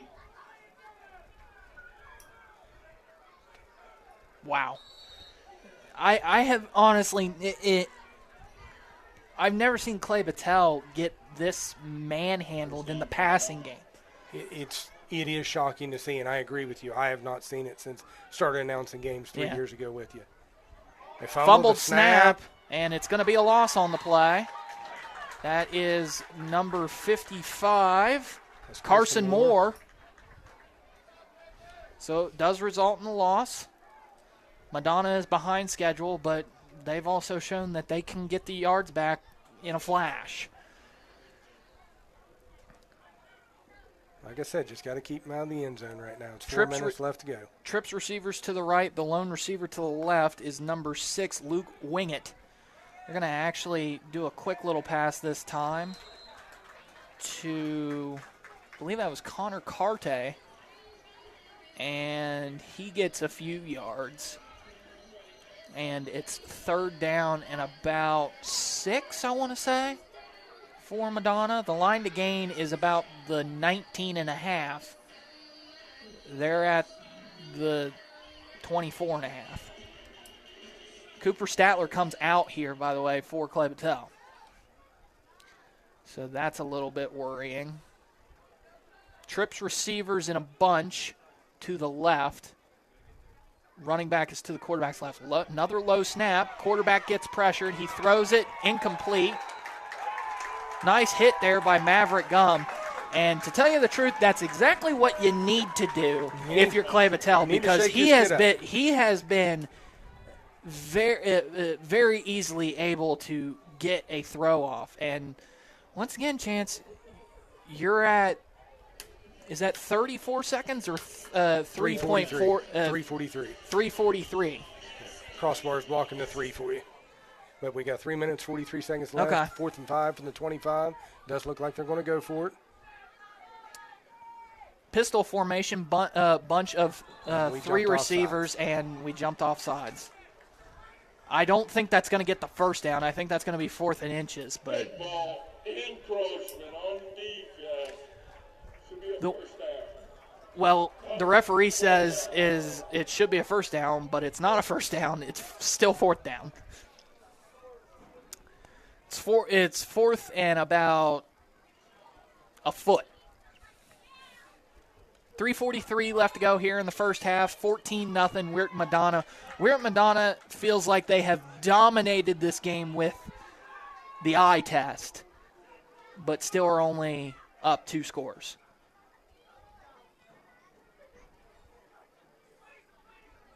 And it looks like they're going to call an audible here. Claps his hands together, fumbles the snap again. He's going to try and get it himself. He will get it himself, as he's got one guy between him and the end zone, fumbles the ball. Caleb Snodgrass tackles him out of bounds, but he fumbled it out of bounds. He barely got it. He got 2 yards. The ref stays where he's at, he got 2 yards on the run and was able to get the first down. That was a lot closer than it looked. But he does have a knack for losing the ball if he gets hit. Yeah. That means we got to get. If you could hit him on the blind side, it's coming. It's coming out. You just wish that wasn't to Cooper Statler's side and maybe to Maverick Gum's side, because Coop just didn't have the speed to go with him. I agree with that. All right, so 1st down and 10 here for Madonna. They are at the 19-yard line. 2 receivers on each side. Claps his hands together. They're going to hand it off to the running back. I believe that is number 3. That is Carter Carte. And he gets a nice gain. You got about 8 on that. Yeah. That's what I mean. Those plays have been there all day, and they just have not run them. I'm wondering if it's because their running back is out. By the way, one of their other guys is out. I believe Wesley Mollish is out now as well. Ooh, They're going to hand it off. Nice play by Caleb Hall, coming through the middle, hitting the tailback in the back. And the 8 yards they gained, they're going to lose 5 of them. Connor Carte on the carry again as we approach 2.5 minutes left to go here. Chance, the injury bug is hitting Madonna a bit. And you start to see more of their players with hands on the hips, and now it comes that point, like I said, you get that size you can wear on them. You got a 3rd and 4th down right now. The CB's needing to find a way. 2 minutes and counting. I would expect a little throw to maybe one of the wide receivers. I'm hoping for a bad snap again here. All right, 3 wide receivers to the left, 1 to the right. The running back is to the quarterback's right. They throw a quick little slant to KJ. KJ catches it, gets down to across the line of gain. 12 to the 10-yard pass. It'll be 1st down and goal. Now that's who caught that? Did we see who? That was that was KJ Ward. That was KJ Ward. Okay. He also caught that amazing deep ball that landed right in Landon Savage's hands, and he just took it straight out. So this drive has really belonged to KJ Ward. But that was a good call by the offensive coordinator or the head coach, whoever's calling the plays. He saw that Clay-Battelle was getting pressure up the middle. They were blitzing up the middle. So what do? You throw a quick little pass, slants, up the middle, easy pitch and catch. All right, 1st down and goal here, pistol formation, fullback to the quarterback's right. A little miscommunication here. The quarterback goes to the wrong side, but he's into the end zone. Touchdown, Madonna. And he's hurt.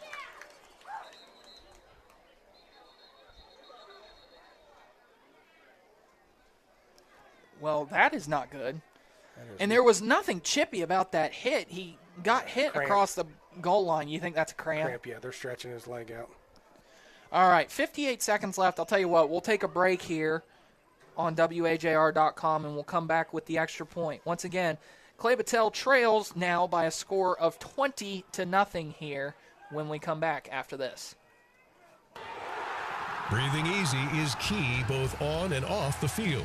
At Mon Health, our pulmonary care team tackles everything from asthma to complex respiratory conditions, delivering personalized, comprehensive care. Our expert physicians work together to break down your treatment options so you and your loved ones can make the right play for your health.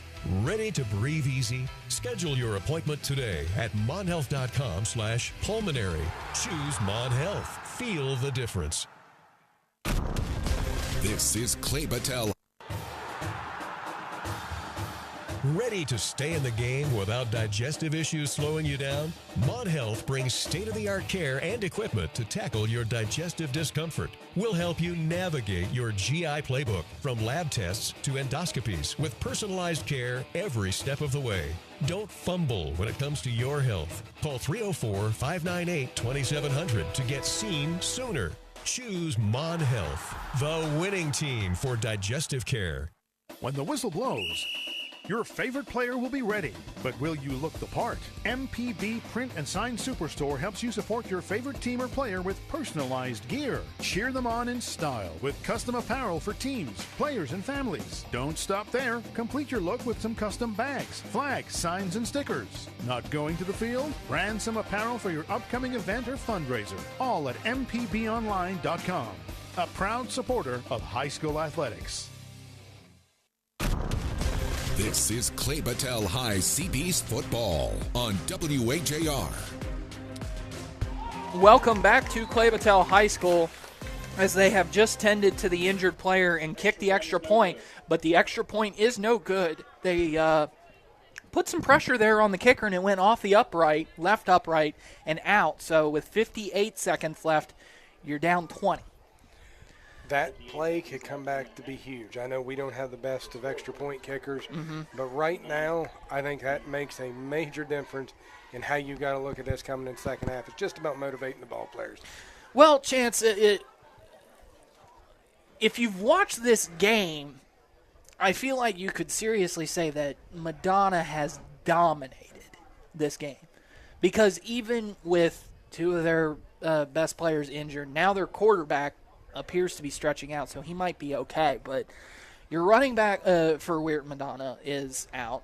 One of the wide receivers went out on the second series, but Clay-Battelle has still done absolutely nothing on offense.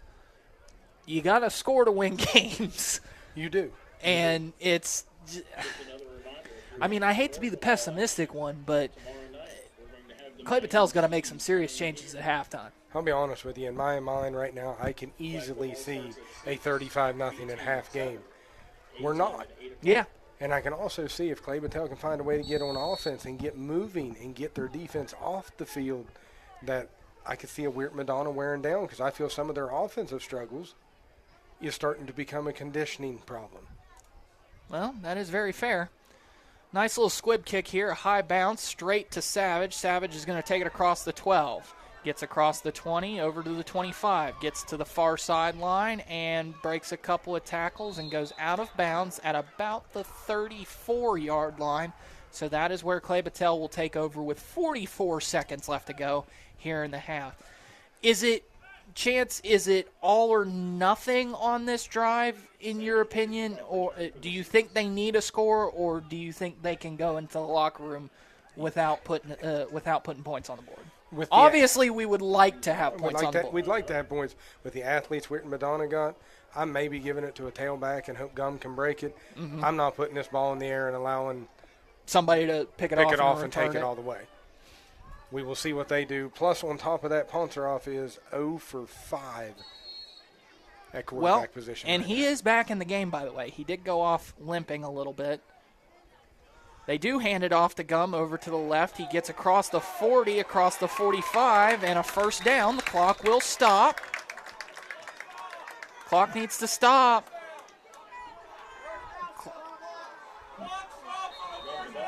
Clock now rotates. They spike the ball. Not really sure if that was right. Doesn't the clock stop on a first down? The ref is looking at the clock. He's wondering about it. I'm wanting to say under 2 minutes it does. Okay. Which it should have stopped. The only thing I'm questioning is at college and not high school. That's what I'm not 100% sure. Well, we lost about 10 seconds on that. Easily. So, yeah. Easily 10. I'd say closer to 15. So, ball was at the 41, their own 41. 22 seconds left. They are going to throw it. Deep ball, Josiah Morgan, and it is a jump ball. Let's see what the referee calls here. He's going to say a catch. And the clock runs. The clock is running. I don't really know why the clock is running.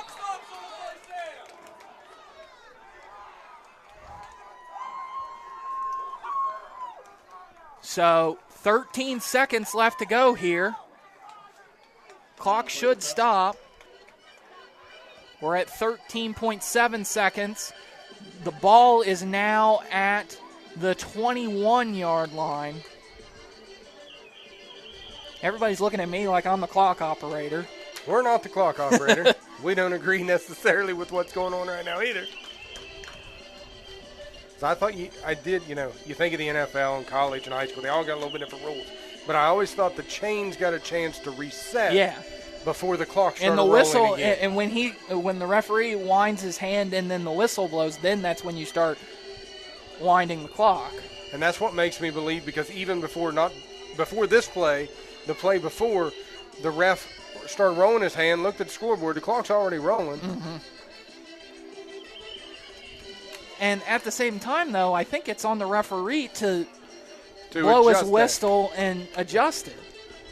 Yeah, right now at this point in time, we're at 13.7. It could have 25 seconds. I think we should be at 28:30. Because that's 2 times that's now happened. Yeah. Even in an average of 10 seconds. Well, the good news is you can still take a shot at the end zone here. You can. Ponceroff rolls out, gets pressure from his left, is going to throw it, and incomplete. That's fine. That was dangerous. Yeah, because who was that in coverage? 15 there. I think it's 15 here. 15 or 12 was really, really close. I think we don't have a 50. 15. KJ Ward, theirs was closest to it. Was it not 50? It's 15. I'm pretty sure it was on that. KJ Ward? Yeah. Okay. Yeah, So KJ Ward closest to it. You still got maybe 2 plays here. 9.8 seconds left. If you want to, I'd say have 3 guys go to the end zone and then have your best hands guy go to the sticks, cut an out route, and go out of bounds. We're putting Toothman over here by himself. We're going to hand the ball off to Maverick Gum. And he's going to go down here. That's going to be it. And that's going to be a timeout. There's no timeout. Yeah, there's no timeout. I don't necessarily know what that play was. So, all right, that is half here. And Clay-Battelle trails by a score of 20-0. We'll take an extended break, and when we come back, we'll have the halftime stats here on WAJR.com. For over 2 decades, Morgantown Power Sports has been serving Morgantown and the surrounding area, providing the highest customer service and overall value in the power sports industry. Home to Honda, Yamaha, Suzuki, Kawasaki, and KTM. You'll find everything you need for your on- and off-road enjoyment, including a full line of parts and accessories. Morgantown Power Sports, a proud supporter of high school athletics, on the mile ground or online at morgantownpowersports.com. Health works for you, for rehab and fitness too. Keeping high school athletes healthy is something that HealthWorks Rehab and Fitness takes great pride in. That's why our certified athletic trainers work with many area schools during practice and on the sidelines during tonight's game. Unfortunately, injuries do happen in sports, at work, and at home. At HealthWorks, our goal remains the same, to get you back in action. When you need physical therapy, you need HealthWorks. HealthWorks Rehab and Fitness, Morgantown, Westover, Cheat Lake, Blacksville, Smithfield, Waynesburg, Fairmont, and Buchanan. When your body hurts, go to HealthWorks. Our people make the difference in the way you feel each day. When your body hurts, go to HealthWorks. Breathing easy is key both on and off the field. At Mon Health, our pulmonary care team tackles everything from asthma to complex respiratory conditions, delivering personalized, comprehensive care. Our expert physicians work together to break down your treatment options so you and your loved ones can make the right play for your health. Ready to breathe easy? Schedule your appointment today at monhealth.com/pulmonary. Choose Mon Health. Feel the difference. For 150 years, Lang Monument has helped Morgantown area families honor their loved ones with beautiful monuments. I'm Rob Lang, and the dedication from my family that began in 1874 continues in 2024. From selection of granite, marble, or bronze to engraving and installation, a member of my family will be by your side for generations to come. Lang Monument, Don Knotts Boulevard, across from the Wharf District. See our selection online at langmonument.com. Ready to stay in the game without digestive issues slowing you down? Mon Health brings state-of-the-art care and equipment to tackle your digestive discomfort. We'll help you navigate your GI playbook from lab tests to endoscopies with personalized care every step of the way. Don't fumble when it comes to your health. Call 304-598-2700 to get seen sooner. Choose Mon Health, the winning team for digestive care. This is the WHAR Halftime Show, presented by the Mon Health System. Feel the difference.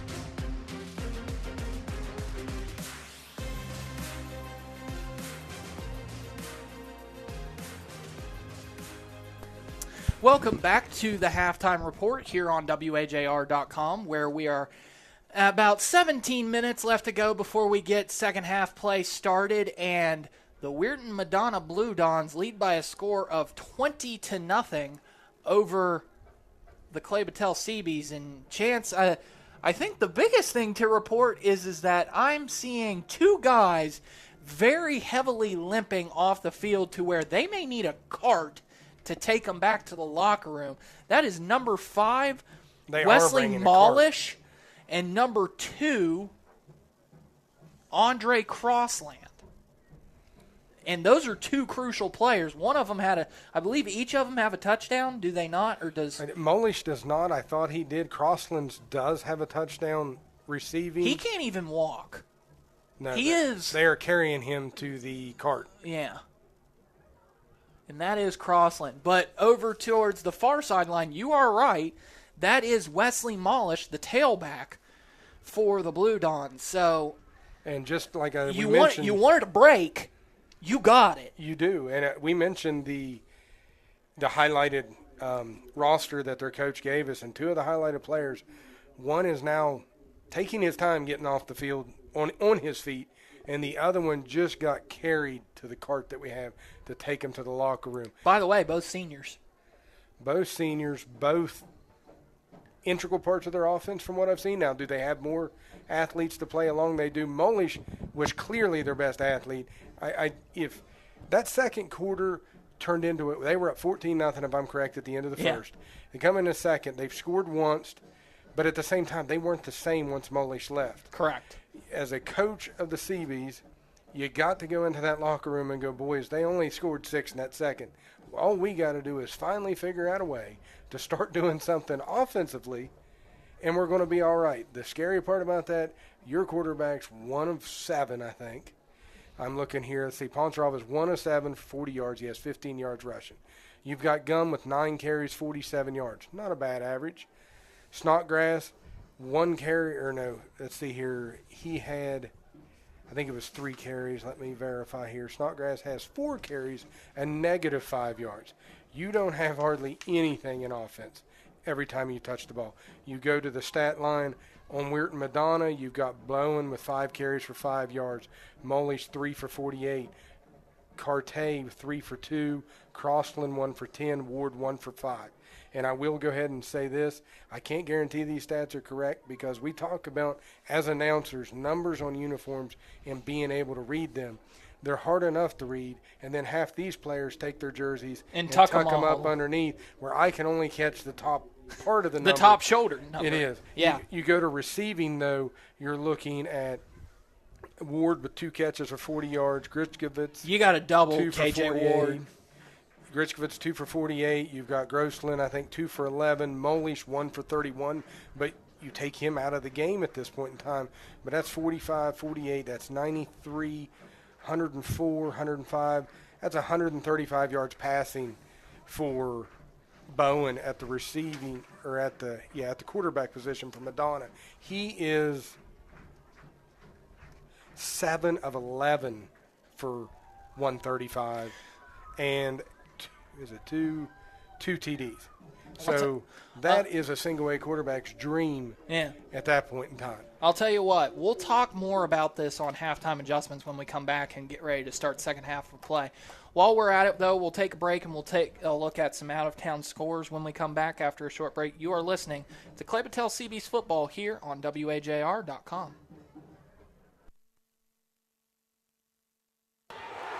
Game day is all about fast moves and quick action, and so is Mon Health's ER. Whether it's a minor injury or something more serious, we're ready to get you back in the game. No delays or unnecessary timeouts, just top-notch care that puts you first. When you need care, don't get stuck on the sidelines. Head to Mon Health, where fast wait times are our winning play. Choose Mon Health. Feel the difference. Visit monhealth.com for real-time wait times today. When the whistle blows, your favorite player will be ready, but will you look the part? MPB Print and Sign Superstore helps you support your favorite team or player with personalized gear. Cheer them on in style with custom apparel for teams, players, and families. Don't stop there. Complete your look with some custom bags, flags, signs, and stickers. Not going to the field? Brand some apparel for your upcoming event or fundraiser. All at mpbonline.com. A proud supporter of high school athletics. Now back to the Mon Health System halftime report on WHAR. Welcome back to Clay-Battelle High as we are at halftime and the CBs trail by a score of 20-0. We're about 10 minutes away from the second half kickoff. Chance, what do you say we take a look at some out-of-town scores? Sounds good. All right, what do you want to start with? You want to start with single A or you want to start with quad A? I want to start with single A. All right, single A we go. 100 and Cameron at nothing in the first quarter. Once again, Doddridge County and Wahama. Doddridge County 24, Wahama 21 at halftime. That is an interesting matchup. Doddridge is double A, if I'm correct. No, Doddridge is now single A. They got moved down. Okay. Yes. East Hardy and Pendleton County at nothing. Greenbrier West up 21-0 on Summers County. We have Man up 7-0 on Mount View in the second quarter. Montcalm up 22-0 on Twin Valley, Virginia. Ritchie County up 22-8 over Gilmer County. St. Mary's is up 7-0 on Oak Glen, who's in Double A. Let's see here. Tucker County is up 52-0 on Tigris Valley. Tigris Valley coming here in a couple weeks. And then Williamstown in Double A up 36-0 on Tyler Consolidated at halftime. Those are all the reported scores for Single A. Let's move on to Double A as we've got, let's see here, James Monroe taking on Triple A side Shady Spring. And James Monroe up 13-0 at halftime. Those are going to be some good bonus points for James Monroe. Moorfield is up 7-0 on Rocktown, Virginia. Liberty Raleigh is up 12-0 on Pikeview. Polka is up 6-0 on Midland Trail. Ripley beat Ravenswood by a score of 38-13. That is a final score. South Harrison up 8-0 on Liberty Harrison. Boy, it feels weird to be saying that, and they're both in the same class. Wayne is up 7-0 on Scott. Mingo Central and Westside tied at 0. Fort Fry, Ohio, up on Wheeling Central, 18-7. That is the second quarter score as we move on. Just anybody who knows me, there's a silent clap going on right now. Berkeley Springs, well, trust me, I think both fan bases are doing a silent clap as well. Maybe actually not silent. They're probably doing a loud clap at both fan bases that are listening to this game. Berkeley Springs up 20-0 on Trinity Christian. Let's see here. Double A Philip Barber is up 20-0 on Triple A side Buchanan Upshur. Elkins up 21-0 on Double A side Lincoln. That's a halftime score. East Fairmont up 20-12 on Grafton in the second quarter. Quad A Woodrow Wilson up on Triple A Greenbrier East 21-0 in the second quarter. Double A Frankfort up 22-7 on Hampshire. Winfield and Herbert Hoover are tied at 7 at halftime. George Washington in Quad A up 7-0 on John Marshall, but that game is currently in a lightning delay. Let me see here. Fairmont Senior up 14-0 on Robert C. Byrd in the first quarter. That is the Class AAA game of the week in the first quarter. Before you go to Quad A, I want you to give me a prediction of the Bridgeport-Morgantown game at half. I'm going to say it is 7-7. I am going to enjoy your reaction when you read off the Quad A scores. All right. Ironton, Ohio, and Cabell Midland will be played at Saturday at 1:30. By the way, it's being played at Jones C. Edwards Stadium. Isn't that where Marshall is? Isn't that Marshall's field? I honestly don't know Marshall Stadium, so I can't say that. Anyway. That would be awesome if it was. The Metro News TV broadcast, AAA Spring Valley is up 21-14 on Quad A side Hurricane. Shenandoah, Virginia tied with Jefferson at 14. Musselman and London Valley, Virginia tied at 7 in the second quarter. Martinsburg is up 28-15 at halftime. Bridgeport is up 34-0 at halftime over Morgantown. Wow. All right. I know you weren't ready for that because I wasn't ready for that. By the way, John C. Edwards Stadium is the Thundering Herd Stadium. Well, that'll be fun. That'll be awesome for them kids. Yeah.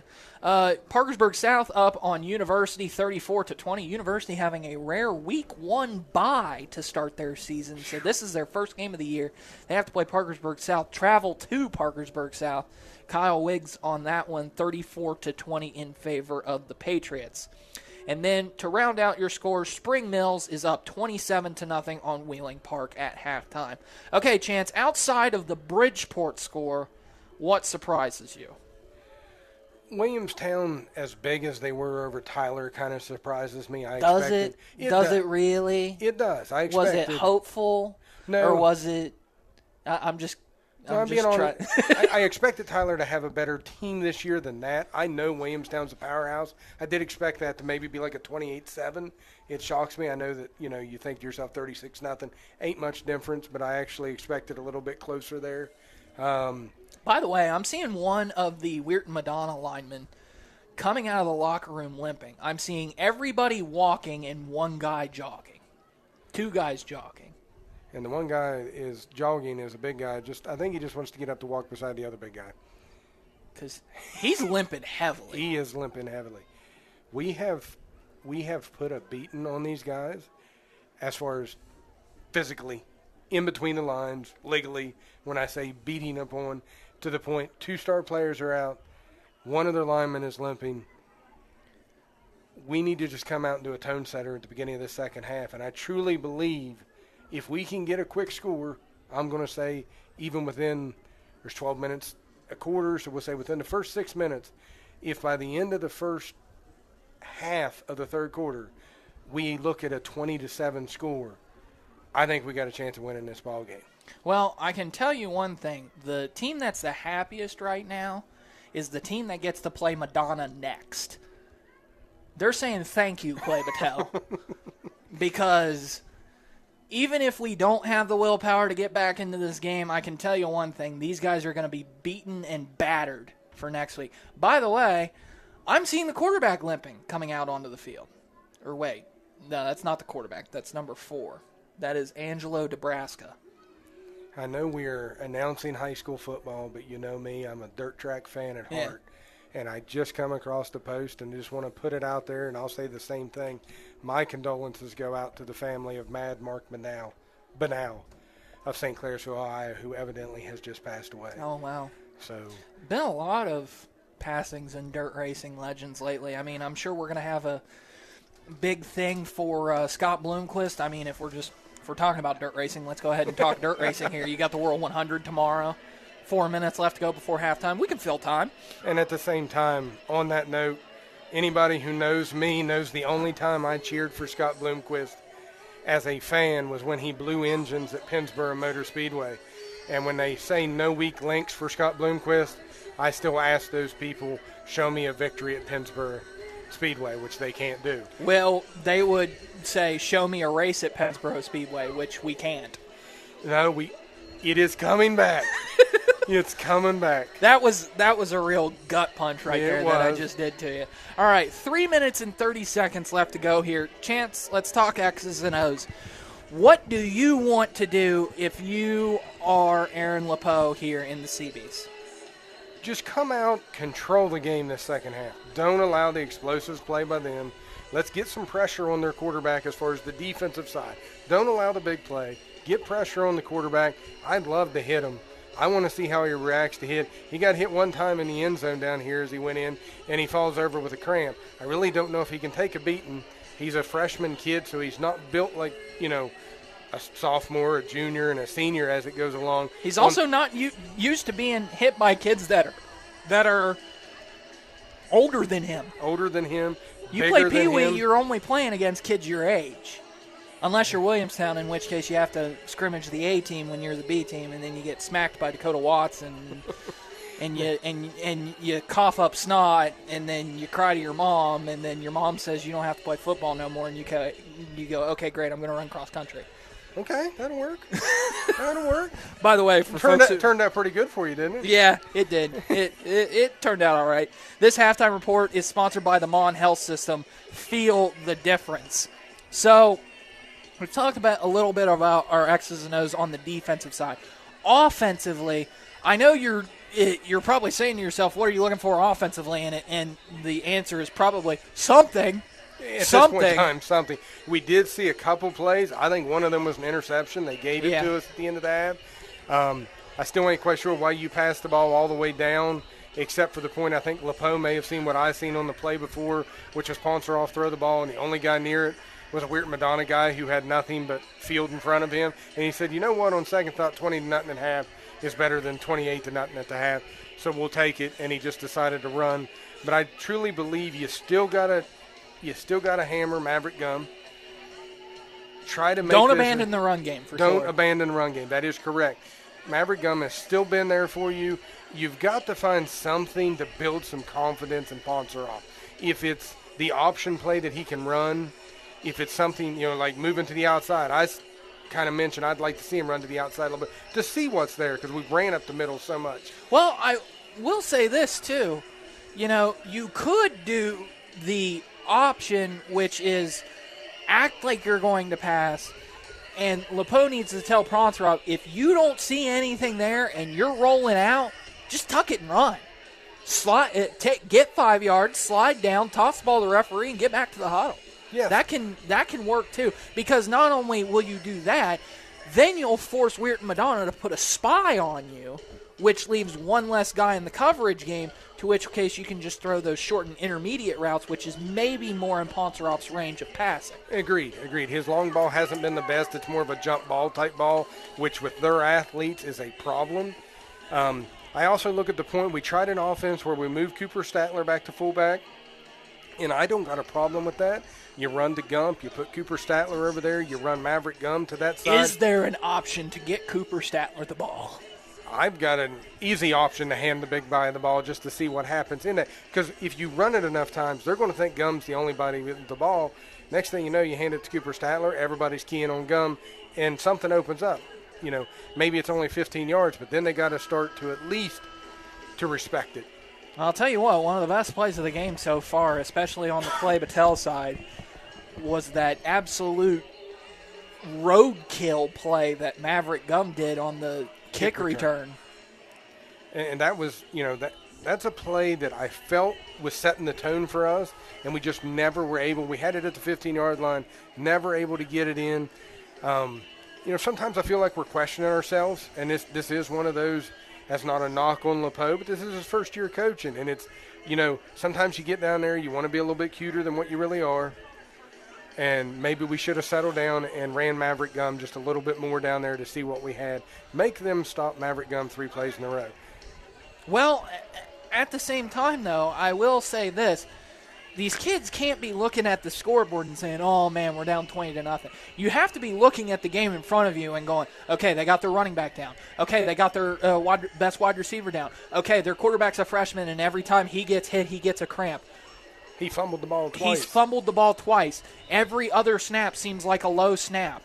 If we can just take advantage of their mistakes, we should be able to get right back in this. I mean, they fumbled the ball 3 times, I think, on the snap. They fumbled it twice running, all from the quarterback position. There is a chance to get back in this game. I honestly believe 20-6, or I'll say 20-7, going into the fourth quarter, it may be your game because they may be wore out. The only thing I would like 20-14 going into the fourth, because then it doesn't pressure Ponceroff to have to pass more often. You ain't got to worry about the clock. Another key factor for the CBs in the second half is the home clock operator understanding to stop the clock after a first down. That may be the biggest key, because I think at the end of that second half, we're looking at another 20 seconds to make something happen, and we didn't have that. That is completely understandable. We're approaching the final minute here. Now, there's another thing you got to point out, Chance. Wierton Madonna gets the ball to start the second half. Is it the end of the world if you don't get a 3-and-out? Let me put it that way. It's an end of the world if you don't stop them from scoring. If they go down and score, it's going to be hard to keep them kids motivated. If you get a stop and you can get that first one in the end zone, they start to question things. Your team starts to get more positive with their injuries, because once you change that, they're going to go, man, look over there. 2 of our star players are sitting over there in T-shirts and shorts now, and all of a sudden we can't score, we can't do nothing right. I'm almost to the point of, and we'll find out if LePeau's a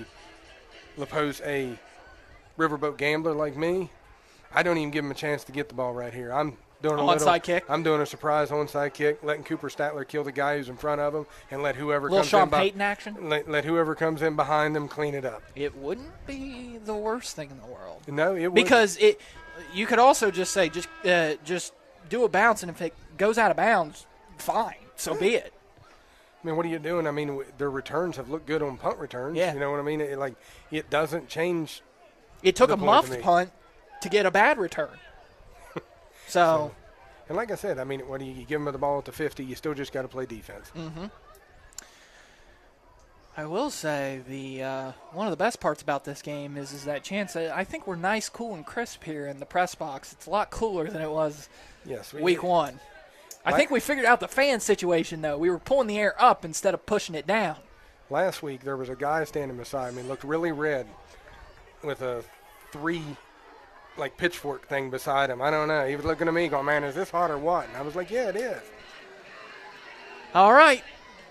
Kickoff and set and ready to go. There's 4 players to the near side. They have the ball at the left hash. Let's see what they do here. They are going to do a nice little pooch kick, but it goes right to a defender. Defender's going to cut across the field. He's got some space, gets across the 50. Tackled by Corey Cohen. Nice tackle. They do take the ball over in opponent territory, and that kid is down. And that is number 3. Connor Carte. Which is another one of their key offensive players. That was a good tackle by Cohen, and nothing dirty on that play. No, but clean tackle. Yeah. Textbook. And Connor Carte may have just gotten the wind knocked out of him. I don't know. We'll monitor it as it goes along. 47 is where the ball's at right now, already at the Clay-Battelle 47, first down and 10. Only 13 seconds have gone off the game clock here in the third quarter. Caleb Hall is still on defense at the outside linebacker position. Snodgrass, Maverick Gum. Let's see here. We've also got Cameron Mercer at linebacker, TJ Barr, Toothman, Savage, and Ponceroff. And on that defensive line, like I say, we've got Hall, Dancer. That is Gump out there. Gump. All right. 2 receivers on each side, running back to the quarterback's left. They drop the pass. Nice little quick pass. Almost picked off. Yeah, almost picked off Is that there. Dantzler? Yep, I believe that was Cameron cramp. Mercer. That was actually Cameron Mercer. Cameron Mercer. He's trying to fight off a cramp right now. I don't think he's fighting a cramp. I think he's kicking himself for not getting that interception. He stood up and limped. I think he's trying to fight it off, but it did start to cramp at first. Yep. Well, Tyson Price goes in for Cameron Mercer here. Second down and 10 here. I'm hoping to get 2 receivers on each side, running back to the quarterback's left. Savage land action here. Like to get an interception. High snap. They tuck it. Quarterback does a really good keeper. That's got to be a hold by the receiver. There it is. And it is. And he knocks him out of bounds. Nice hit there by Ponceroff. And the ball's again loose. Yeah. I'm telling you, if we can hit this kid in between the lines, he's going to fumble the ball. I saw that all the way from here on the opposite side. So that is going to move the ball back pretty much to the original line of scrimmage. So we'll replay the play all over again. If it's in front of the line, it will be a first down. I don't know if this referee has the deepest voice I've ever heard or if he's just out of breath, but somebody get that man some water. I know every time I hear him, I feel like I don't know if I can tell you, like he smoked something that is legal in some states, not in others, is what I'll say. He is just the most. Look at him. You know what? He could be doing Visine commercials. That's what I'll say. You know, red eyes make itchy eyes. Like, he don't get excited, I can tell you that. Second and 10 here for the Blue Dons. We replay the down after a long quarterback keeper. Cooper Statler comes out here for Clay-Battelle. They line up with 2 receivers on each side, running back to the quarterback's right. They drop back to pass. Pressure coming, and he's sacked. 63. Josh Wilson on the sack. And they push the ball back into their own territory over to the 45, and Madonna has a long way to go, and Chance, here comes that line advantage we're talking about. We have changed up our secondary coverage, and we're allowing our 4 guys up front to just go get pressure. We're not trying to send the linebackers. We're making him have to pick the spots. Now, it ain't one-on-one coverage. We're running a little bit more zone on him.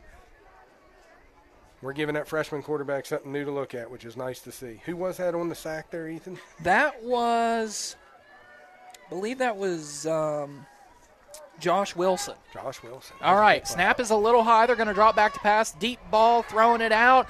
Incomplete, out of bounds. Hey, Chance, that's a 3-and-out and a 4th down. You might be able to force the first punt by Wierton Madonna. Wierton Madonna so far. Exactly what you wanted to do if you're starting. Now, can you get that offense going a little bit? That's the key right now. And it don't have to be a quick score. We don't have to come out here and go air attack. We can still run the ball. If we can get a score here, you know what I'm getting drastic vibes of? Payton City from last year. It could be. You bring yourself back into the game slowly. Ponteroff has his gloves on as he's back deep to return. The punt snap is a little bit high. Oh. Get away. Yeah, get away from the ball. We'll start at the 22. That was number 63 again, Josh Wilson, almost on the block there from the punt. He was just on the wrong side. If he was on that kicker leg side, he would have almost gotten that. But Josh Wilson did a very smart thing. Didn't try to lay out all the way and possibly hit the kicker in the plant leg, which would have been a 15-yard penalty and an automatic first down. Agreed with that. Now it's just time to do something offensively here, people. All right. First down and 10 here from your own 21. 10:04 left to go here in the third quarter. Chance, how tempo-wise do you want to be here? Do you want to be with a little bit of urgency, or do you think just run your typical offense? Run your typical offense right now. This drive, you can run your offense the way it is and just see what happens. Handoff here to Maverick Gum. He gets across the line of scrimmage. Actually, it might be a loss on the play as he gets back to the 20-yard line.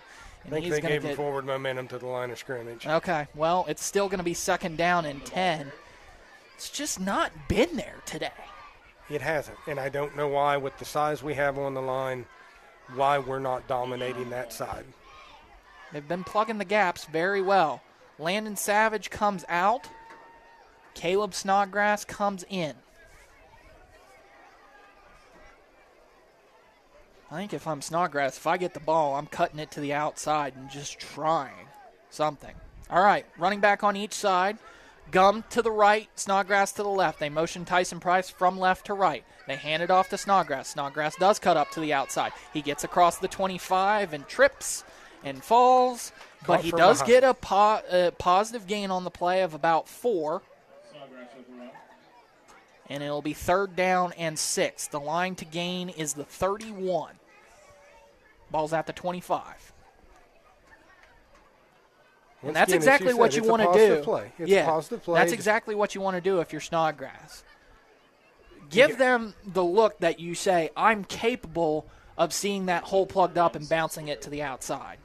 And we're also seeing with Gump, huge guy, but we're finding out right now he ain't quick enough to stay with the speed that Wierton Madonna is facing him. Yeah, that play was caught by behind, I'm pretty sure, by his guy. Gum is carrying somebody. He's going to get 2 to 3. It's going to bring up 4th down here. Oh, boy, what do? Do you punt? They are going to punt. Corey Cohen comes in. Caleb Hall comes in. Hold on. Josh Wilson comes in. Injury timeout. And I don't know who that is now. That may be Gum. Yeah, it looks like it's Gum. Yep, it's Gum. He was carrying a guy on his back and got hit really hard from the front. You hope at this point in time it's not a concussion injury because we know how seriously those are taken nowadays.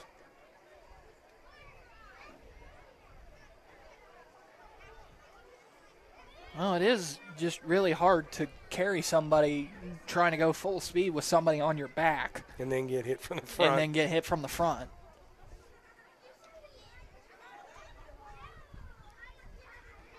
He's limping. He is limping. Not that it's a positive thing, but he is coming off on his own power, though. Rolls off the head injury, though.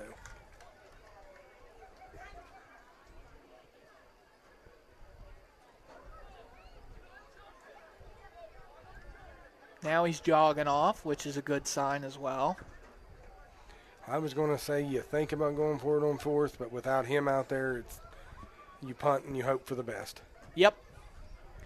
I would actually like to see a punt out of bounds because they have speed at that return position.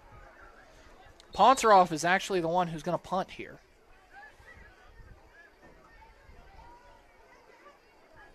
Rolling punt, end over end kick.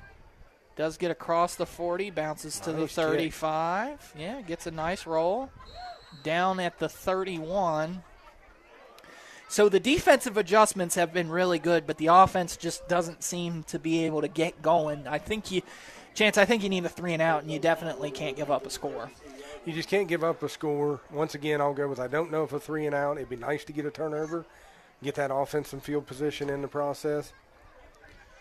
Corey Cohen is actually into the game now for defense. I think he's taking Maverick Gum's spot. And, Chance, that size advantage that you were talking about is getting smaller and smaller because we're having younger and younger guys come out there, which is not what you want if you're Clay-Battelle. All right, 1st down and 10 here at Madonna's own 32-yard line. They break the huddle with trips receivers to the right.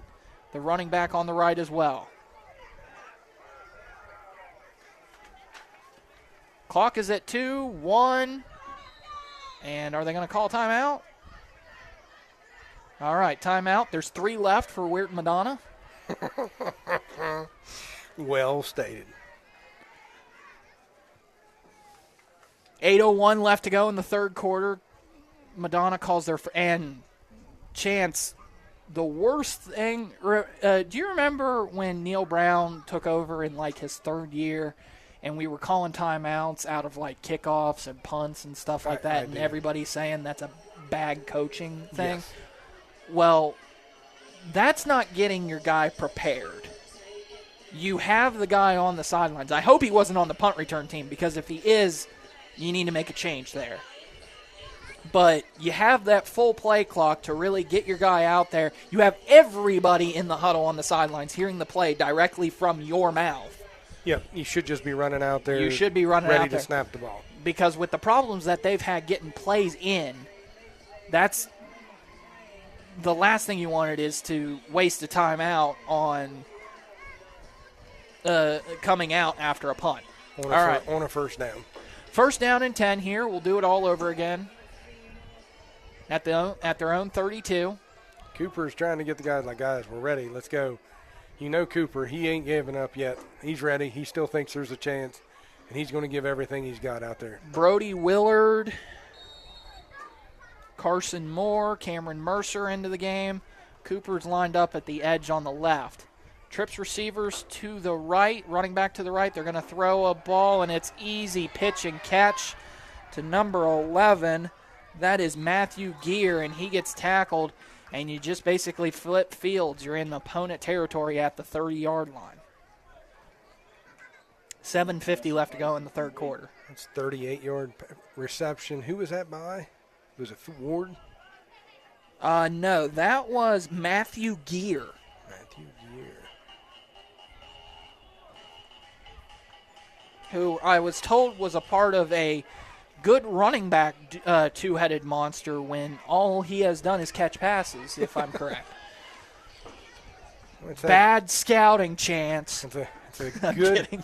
That is good media coverage there by us. We got guys trips receivers. catching. Yeah, trips receivers to the right. They hand it off to Gear. So there's that two-headed monster that you're talking about, but it is going nowhere.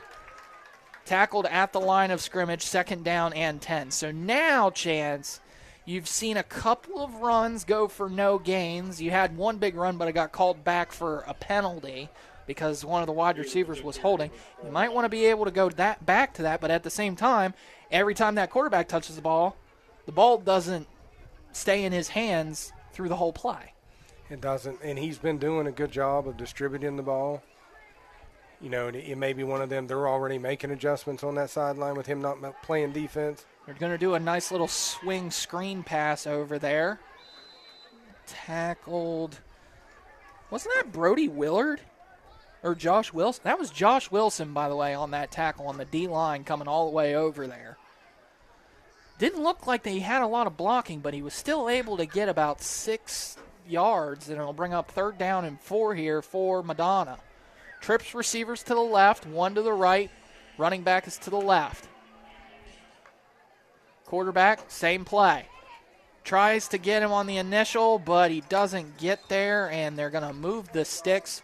1st down and 10 for Madonna inside the red zone. Chance, they found a play that worked. They have. And the thing is, we're going to have to make adjustments this week, or Valley Wetzel's just going to use the same plays. Mm-hmm.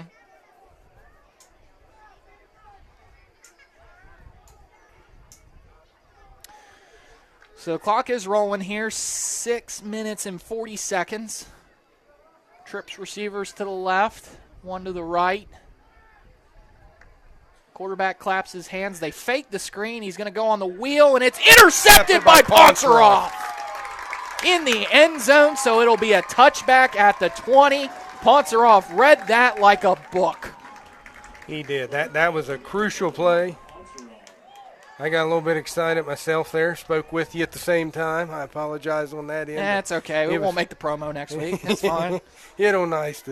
Nice to see something positive come out of it.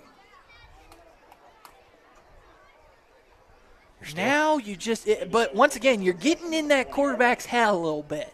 The pressure's coming. The coverage is there. You got to figure out a way Some to do plays something just on this side of the ball. now we just got to figure out yeah, that's exactly right. He could just say, well, I'm up 20-0. Who cares? Yep. We'll come back down and do it again. All right, Maverick Gum is back in the game. 2 receivers, actually 3 receivers to the left. They're going to drop back to pass here. Deep ball, throwing it to Josiah Morgan, and he's got him! Across the 50 at the 45. He goes down. Josiah Morgan points forward. It's a 1st down for Clay-Battelle. That's the prettiest pass we've seen all year. It is. Textbook all the way around from Josiah Morgan and Ponceroff. And the CBs have their largest play of the game so far on offense. Moving the ball into opponent territory at the Madonna 44, 1st down and 10. They break the huddle here. 2 receivers to the left. 3 receivers to the left. Toothman, Savage, and Price. Josiah Morgan's the 1 to the right. Ponceroff looks left. He's going to dance and see that nobody's open. Does a good job of throwing it away there in an intended target to Tyson Price. That was a smart play. Yeah. I think that internal clock has just got to go off a little bit quicker in Ponceroff's head to take off and run. 2nd down and 10 here. Clock is now stopped with 5:53 left to go in the 3rd quarter. Chance, I think this goes without saying, but you have got to get points on this drive. Beyond a shadow of a doubt. If not, you put yourself in hurry up. And I don't think that's where you want to be with a new head coach in his first year, with a new quarterback in his first year. A new offense. All that. You don't want to get in that hurry up. Trips receivers to the left, 1 to the right. The lone receiver to the right is Josiah Morgan. They hand it off to Gum. He gets across the 40 down to about the 39. Solid run there by Gum. Little slow to get up. Clock is rolling. 5:30 left to go here in the 3rd quarter. It's 3rd down and 5. Line to gain is the 34. We're at the 39. They're going to send Gum out. Yeah, they're going to send Gum out. TJ Barr is going to come in. I understand he's hurting, but he's got to hurry and get off the field here. Trips receivers to the right. That's Toothman, Savage, and Price. Morgan is the lone receiver to the right. They're going to throw a screen pass to Savage. Savage gets across the 35, over to the 30, gets tripped up, and is across the 25, down to the 24. Love that play there by Aaron LePeau. I was wondering if you could do a screen pass there. There is a player down for Wierton Madonna. The clock will stop. That is 52, Hunter Smith. He is going to get off onto his own power. They're just going to make a simple defensive substitution. Now they're going to wind the clock. Now we're under 5 minutes left to go here. Yeah, we keep dumping that off to the side. They've got to respect the outside.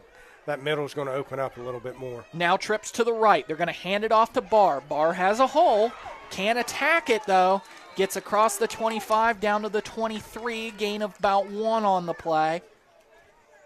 That hole was there, and it looked like he was a little bit hesitant to maybe shoot the gap. I understand the linebacker was there, but if you shoot that gap at full speed, you might break that tackle. Might break it, or you're at least going to get 3 instead of 1. 2nd down and 9 here. Clock is rolling. We're approaching now 4 minutes and 20 seconds left. The score is still 20-0 over Wierton Madonna. But, boy, this has been the best drive of the Seabees so far offensively. Josiah Morgan's the lone receiver to the right. Trips to the left. Trips to the right. Toothman, Savage, and Tyson Price. They snap the ball. They hand it off to T.J. Barr. Barr is going to be met at the line of scrimmage. I think it's going to be 3rd down. Maybe got a foot on that play. Another player down for Madonna. He's slow to get up. I think they're going to be all right here. Obvious passing situation here and obvious 4-down territory. Maybe actually not an obvious passing situation, but I think you maybe go back to that screen pass chance. You're looking at this. I'm looking over here as you're talking about that. I'm looking at the injury table. The injury bug's bitten us. You've got 54 Cameron Mercer and you've got Gum, both being worked on the table. Injuries are starting to bite us a little bit. All right, Ponceroff rolls to his right, throws it towards the end zone. He's got Savage double covered, but it's incomplete.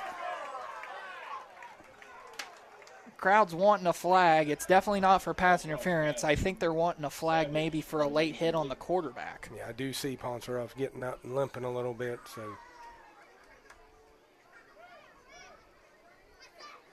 best way to do this, just put one in the end zone right now. That'll make things a lot easier come tomorrow morning. Ponceroff's calling a play. This is you're in 4-down territory, like you said. You gotta come out of this. No, I'm saying he looked like he had a particular play in mind. Okay. So let's see what they do here. Trips receivers to the right. Toothman, Savage, and Price. Ponceroff drops back. He throws it to Josiah Morgan. He's got him open, and he dropped it. Had it in his hands, and he just dropped it. Turnover on downs. Wierton Madonna takes over. That is a backbreaker. Yeah. It's a hard catch. It's over your shoulder. Josiah Morgan's kicking himself. It's a teaching moment. It's a teaching moment for the young lad. It's one of them that he thinks he should have had it, but it is a very difficult catch. I mean, when you're over your shoulder like that and you're trying to see it over, because let's be real here, folks. When you wear that helmet, you're kind of nearsighted, and he can't really turn all the way around. And the defender was there too. Yeah. The defender wasn't making it easier. Huffman's talking to Morgan, and he's just telling him you got to shake that off. And he's right. He does. All right, bunch formation here of 3 receivers to the right. They're probably going to swing it out here. No, they're going to tuck it. Quarterback's going to tuck it and run. And there's a holding penalty. Don't do anything stupid now. Flag on the play. We've got a flag on the play. KJ Ward was holding, and he's going to be called for it. Defensive coordinator is on the offense, number 15. So that's going to back it up 10 yards from the spot of the foul. So that'll be 1st down and probably about 12. Wow. All right. He was down. All right, 1st down and 12 here for Wierton Madonna.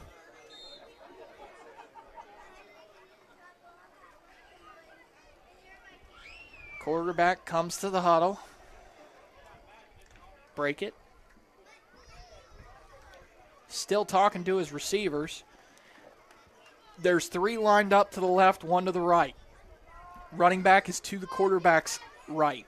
Going to drop back to pass here. Going to throw it, and Snodgrass, it was open on a little short post route, and Snodgrass had good coverage. There's a flag on the play. Hold on the offense. And there's another hold. Wow. Cooper Statler's trying to amp this crowd up. 2:28 left to go in the 3rd quarter. Clay-Battelle still trails by a score of 20-0. So it's still 1st down here, and it's 1st down and 23, I think. That's what it's looking like at this time. Still only 20 points, so we're not at a running clock yet, and the clock's going to stop. Should be mentioned, that was really good coverage by Snodgrass on that last pass. It was. Really closed the gap heavily. All right, 2 receivers to the left, 1 to the right. Quarterback takes a keeper, gets across the line of scrimmage, and that's it. But he did hang on to the ball, though. Actually, he's going to get a few yards, but it's not going to be much in the grand scheme of things because there's still a long way to go. The line to gain is the 33. We're lined up at the 15. Second down and 23 here. Clock is running, though. To tell you the truth, if you're Wierton Madonna, you may just want to think about calling some run plays just so the clock can run. I think that may have been what was just called there. Let's see if our quarterback can get something out of nothing. But at the same time, let's get the clock rolling. Because incomplete passes do us no good. Correct. A gain of 5 might do them no good. Yeah. Do us. Do us a lot of good. All right, quick little pass here to the receiver. I believe that's KJ. KJ gets across the 25 over to – nope, they're going to mark him out of bounds at the 25. Once again, line to gain is the 33. It'll be third down, I want to say about 8 for Madonna. KJ's got to be their leading receiver, right, Chance? Looks like 69 yards by Ward. All right. I have. And like I said, them numbers are rough to read, so I'm not going to guarantee on that one. Do you pass it here or do you run it? As well as, they're going to have an injury timeout right now. Their guy walking to the sideline just fell over like LeBron James getting hit by a gnat. I know you're a James fan, so I wanted to throw it in. It's a cramp. If you'd only seen the fall, you'd understand, because I ain't going to say you don't have a cramp. Aaron LePeau just threw his hat down to the ground. He's mad about something. But I can tell you this. The way they pass, it's kind of a controlled passing attack. Mm-hmm. I believe you can still pass. It's just going to be make sure we catch it. We ain't going to get the first down. Now, explain to me controlled passing. Controlled passing, I'll say, is passes within probably 8 yards of the line of scrimmage in high school football. A little bit more to where it's almost like a dink and a dunk, to where you have probably an 80% chance of completing it because you just want to keep the clock moving. If I don't get the first down, so be it. A wide receiver screen, almost a guaranteed catch. You may not get the first down, but you'll keep the clock running. I'm listening. I'm watching Aaron LePeau's conversation with the head referee, and he's talking about one of the players flailing, and it looks like they had an argument, but they came to terms, a little gentleman's agreement there, shook hands at the end of it.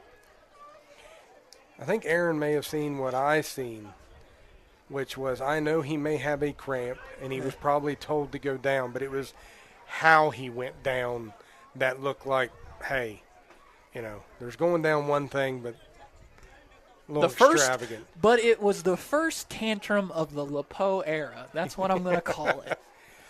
He'll appreciate that when I play when he listens to the replay on Monday. He's feeling it right now, and I know that right now he's anxious. Because he wants to get back on offense because he was that close to getting on the board. And he knows this game ain't out of reach just yet. I know it seems like a tall hill to climb, but it's getting there. Taller, yeah. You want that ball back in your hands before the fourth. You ain't necessarily got to score. But you got to score early. You got to score within the first 2 minutes, I would say. And at that point in time, you're onside kicking because it doesn't matter if they – get the ball at midfield or wherever. It's just then you get it back in your offense, and you just have to make stops. All right, crucial play here, about a third down and 8 for Wierton Madonna. Minute and a half left to go in the third quarter. Madonna leads by a score of 20-0. Referee signals clock run. They're still waiting in the huddle. But at the same time, you can take your time. You're up 20-0. They break it. Looks like they're going to line up shotgun. 2 receivers to the right, 2 to the left. Running back is to the quarterback's right. CB's showing blitz. They throw it deep, and he's got him. Oh, he dropped it. Oh, my goodness. He had the guy beat. He was looking to run before he completely handled it, and it is 4th down and 8. I will say that they are going to punt, but you could be super aggressive and say, your offense has shown me absolutely nothing. I'm going to try and run out this clock. I'm going to run that exact same play right there. But no, it doesn't nope, look like they're going to do a punt. Nobody's back deep. Ponce is moving. Ponce is moving, but he's got to get back there quicker. There he goes. Now he gets back there. He was worried about going for it, too. And that's a sky-booming kick. Savage gets away from it. Good awareness there by Landon. And the ball is going to be downed at the 43-yard line. 43, yeah. 52 seconds left. Like you said, Chance, don't have to get a score before the end of the third quarter. I will take one if you get one, but what I've seen, I would not be surprised if they just don't heave it to Morgan down the sideline here. You got to score in 3 minutes. That's just the goal. You got to score in 3 minutes. I agree with that. And you're looking at coming back with an onside kick if you score. All right, 1st down and 10 from Clay-Battelle's own 43. They break the huddle, trips receivers to the left. That's Toothman, Savage, and Price. Morgan is the lone receiver to the right. Maverick Gum is the running back, is to Poncerov's left. He takes a handoff and gets pummeled, but he does get back up, pops back up, hands the ball to the referee, gets a nice gain of about 4 yards. It's 2nd down and 6. Clock is running. Yeah, you definitely got to move a little bit quicker with the play call in.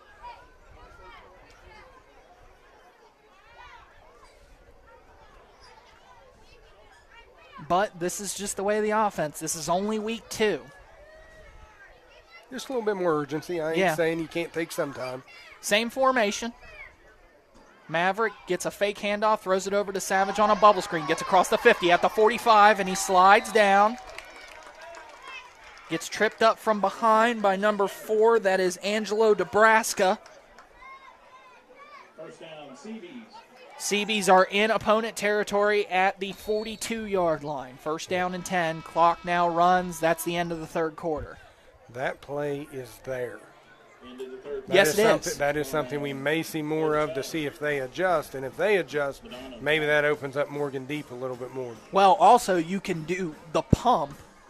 I was going to say Statler I thought was acting as the other player, but he went down and got stretched at the same time too. So. But at the same time, you can do that bubble screen and pump, do exactly what they did on the interception play. That you can fake it to the screen and then go deep. You know who hasn't? We haven't called his name yet. It's Damian Toothman. We've called it once. It was a drop pass that we felt should have been caught, but that is one. It's a tough catch. It's a tough catch. Keep an eye on it. Though, is what I'm saying is, I'm with you. Keep an eye on him because he made a big play for us last week. Mm-hmm. All right, so that is the end of the third quarter with your score still Wierton Madonna 20, CB's nothing, and you can tell that Wierton Madonna has not had the same power that they have had on offense before. They scored 14 of their 20 points in the first quarter and have scored one score in the second, and it was early in the second, and have scored, and this is a 0-0 ball game in the second half. If you want positivity, even if you lose this game, I think you got to come out and win this second half. I agree. I think you need to find a way to put some points on the board. And like you said, build your confidence. You beat them in the second half. It gives you something to build off of. So it'll be 1st down and 10. Clay-Battelle is now working from our left to right. The ball is at the 42 of Madonna. They switch the play. Morgan goes from left to right, 3 receivers to the right. Fake the handoff to Gum, throw it deep down the field, and it's going to be picked off. He picked it off. There was pressure from behind. I think it came out with a little bit of a wobble, and that forced kind of a short arm throw, and it ends up going right to the defender, and it's picked off. Wierton Madonna will take over at their own 27-yard line, first down and 10. That was an absolute killer. Because now I think you're going to only get the ball back with, at most, 8 minutes left. Yeah, I think at this point in time, Wierton Madonna is just going to run the ball. Run or do a dink pass they know won't be dropped. And at least take some clock away. Even if they punt on fourth down, as you said, you're looking at 8-9 minutes at the most, you get it back. All right, so we just started the fourth quarter here. The first play of the fourth quarter was an interception by Wierton Madonna. 5 wide.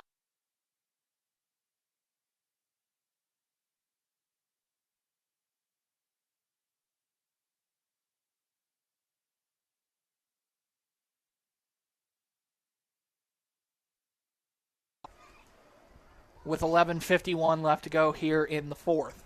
All right, so Chance, I don't want to say, miracles do happen. This game isn't completely over, but at the same time, though, we got to be realistic with ourselves and say, you didn't play your best game.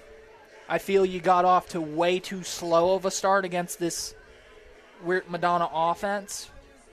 You didn't take advantage of your size that we really thought coming into this game it was going to be a speed versus size game. And speed killed. And speed, absolute. But it killed for 4 minutes. That is the thing. It did kill for a very short amount of time, but it done good enough. It's still killing us right now because we can't do anything offensively. Very, very little is what I'll say. Mm-hmm. And we just need to be happy that the speed that killed us is sitting over on an injury table, because if not, we could probably be having a lot more struggles.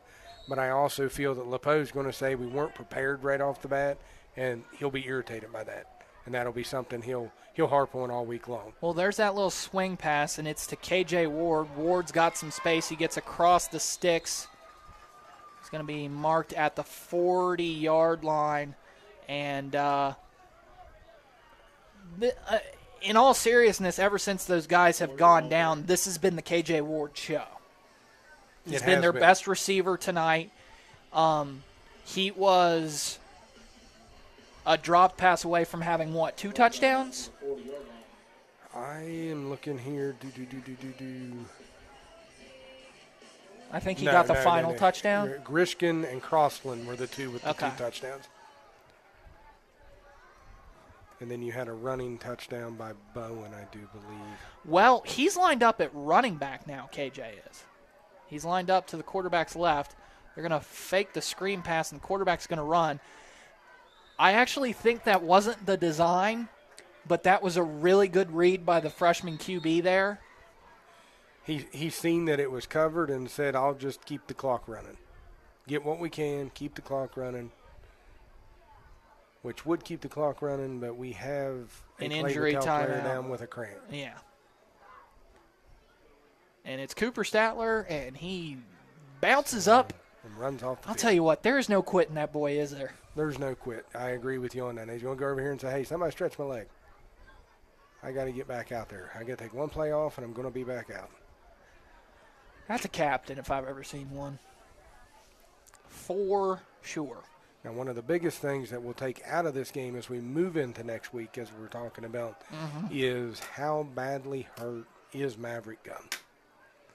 Because he hasn't played a whole lot since about midway through the third. Mm-hmm. He had a major limp. Is it just a bone bruise, something just? Because you're going to need him next week. Yes, you are. You're going to play on natural grass. He's been a big part of your offense this year, and I believe he was last year. And it needs to go through him from this point forward. And if he's hurt, that will be a big loss for us going in. Second down for the Blue Dogs. All right. 2nd down and 8 here for Madonna. They break the huddle here with 10 seconds left. Bunch formation with 3 wide receivers to the right. They're going to do a little toss play to KJ. KJ showing that he's pretty much just a good wide receiver, and there's a shove from him. losing his chill a little bit, but it's a loss on the play.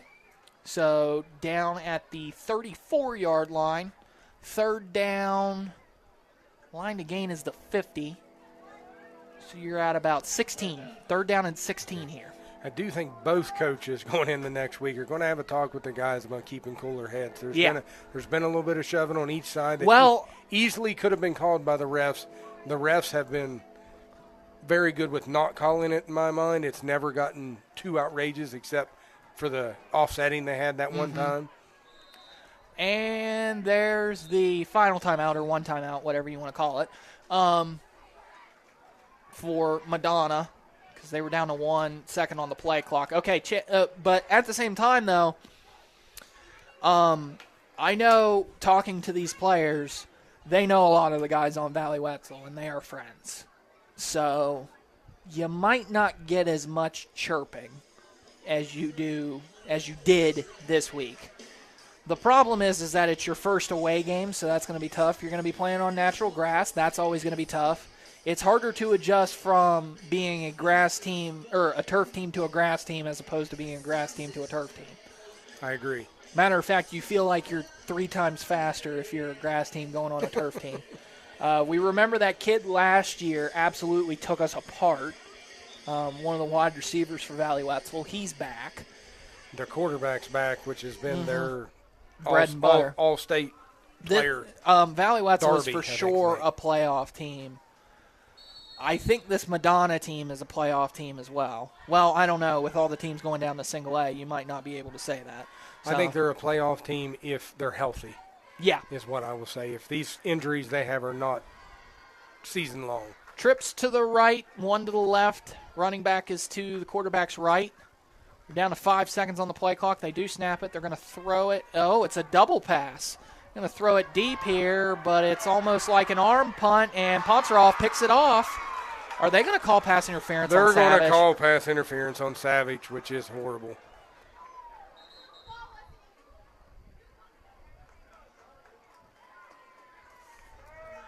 That's going to negate the interception. That is. Pass interference on the defense, number 10.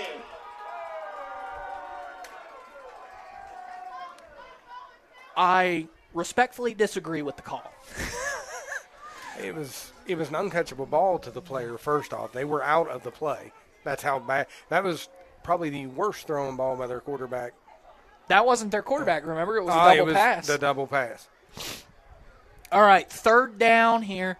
And to tell you the truth, I'm not sure I agree with that call to go with that double pass because guess what? You just put that play on film. You did, and now you've got – I think they may have been getting a little bit worried. They weren't doing anything, and they were looking for a kill shot. You do got – it is 3rd and 1.5. They're just going to run it here. They'll run it here. I can see a run here, keep the clock running. Or maybe probably a screen go for pass. It on 4th. All right, 3rd down and 1. They're going to tuck it. The quarterback's going to tuck it, and he's just going to get across the 40 and go down. We're going to have to prepare for that from, I think it's Darby from Valley Wetzel, because that has been open. First down at the 40.5-yard line. Clock is rolling. We're at 10 minutes to go in the game. Clay-Battelle trails by a score of 20-0 over Wierton Madonna.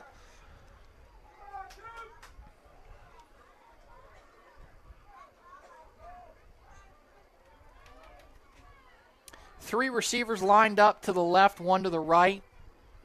Shotgun. They hand it off to Gear, and he fumbles the ball. I think Clay-Battelle has it, and they do. Caleb Snodgrass on the recovery. Snodgrass is absolutely pumped. I'm happy for him. Let's see if we can get a quick score here. First down, Clay-Battelle. 9:39. You need to be quick about this. Yeah, I tend to agree. It takes a miracle right now, but a quick score can change a lot of things. If you're Wierton Madonna, you have some serious adjustments that need to be made. Ball security, especially if these injuries. By the way, Andre Crossland is on crutches. You're going to have to make some adjustments if you're Wierton Madonna. All right, trips to the right. It's going to be a screen pass to Savage. They read that play. Oh, is he down? They blew the whistle. We got a cramp from a Wierton cramp Madonna on player. Wierton Madonna. I don't think that was a late hit on Matthew Gear, mainly because the referee was very late to blow the whistle. I was going to say that the ref has to be quicker on blowing the whistle right there is what I will say, to keep the player safe.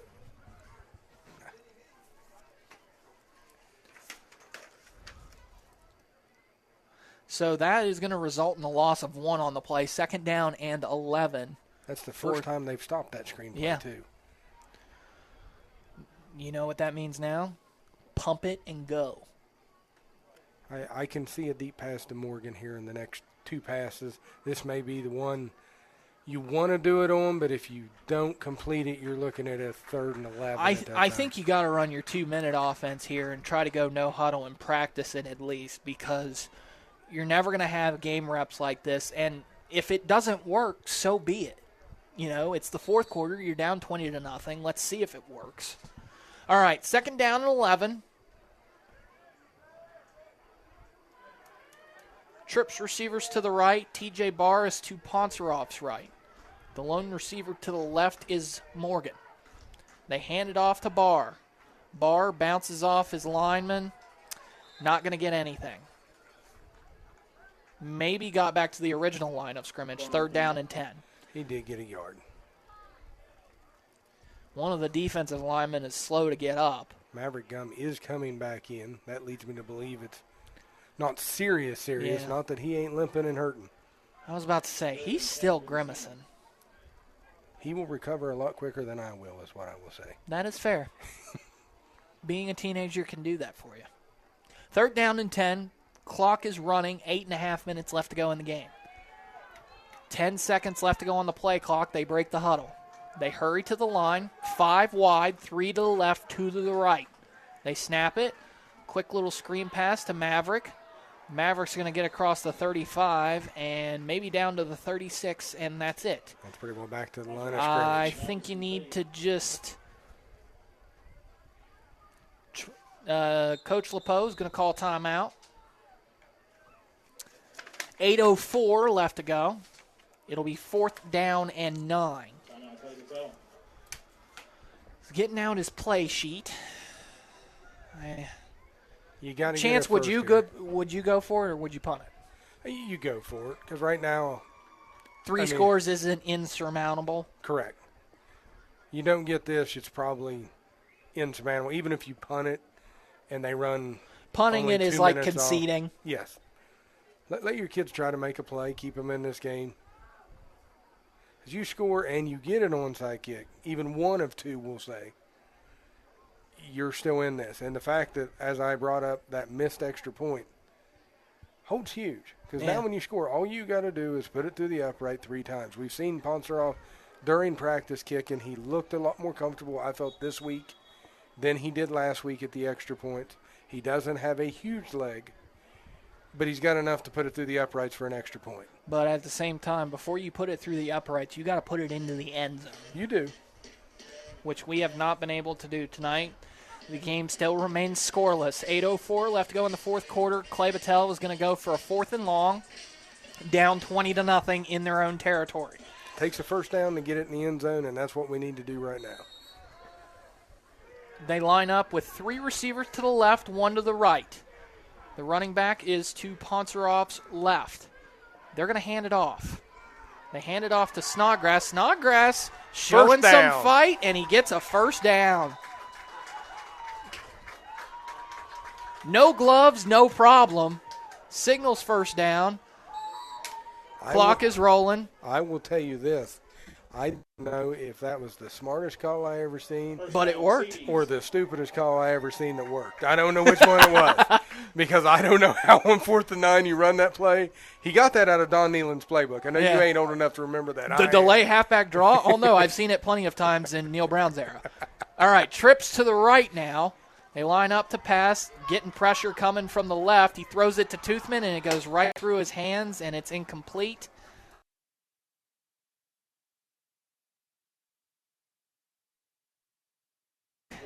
Ponceroff got hit from behind by Angelo, and Ponceroff is not happy by the way that Nebraska hit him. He would like to yell at the guy who's giving that up, but he's 6'6", 331 pounds, and he's choosing not to. Yeah. He come around that corner with speed, and Snodgrass even hit him, and he still got to him. All right, second down and 10 here. Clock has stopped, though, with 7:25 left to go. You're at 6 seconds as you break the huddle. 3, 2, got it off. Throws it over the middle, and it's caught by Toothman. Toothman cuts across the 35 and down to about the 31. Been asking for his name all night.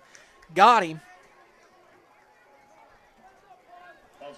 I think there's a mutual respect going on between number 4 and Ponceroff because he's saying, I'm just trying to make a play. And the offensive lineman said, I got you, and gave him a fist bump. So you like to see the mutual respect going on.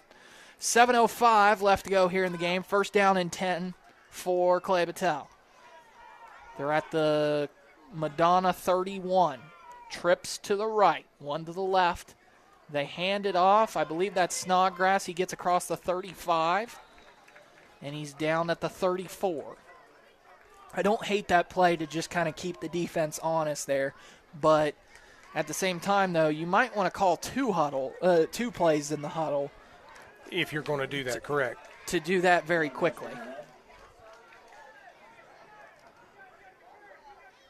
Some point in time, we just got to put it in the end zone, and maybe we're looking for a moral victory here. Yeah, defensive substitution here late, and they're waiting on him to snap it. All right, they're going to drop back to pass here. Nice little screen pass here to Snodgrass. Snodgrass gets across the 20 and down at the 20. It's a first down for Clay-Battelle. Like you said, Chance, at this point, maybe some moral victories here. You show that you can move the ball in a 2-minute drill. Yep, they're practicing right now, and we brought up earlier on that I think Ponceroff at one point in time was 0 for 5.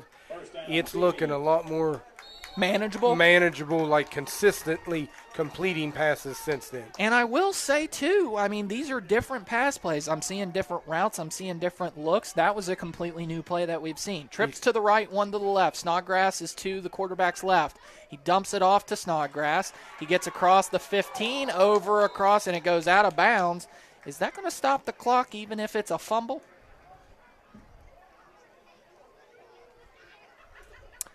I think so. So, ball is at the 14-yard line, second down and about 3. The line to gain is the 11. From 0 for 5 to 9 of 20. So that is 9 of 15 now since the horrible start to the game. Feels like he's getting comfortable with that quarterback Now position. The clock is rolling. They asked to roll the clock, but he went out of bounds. Don't make no sense to me. And now we're going to walk up while the clock's running and talk about it. The clock is running. Now they stop it.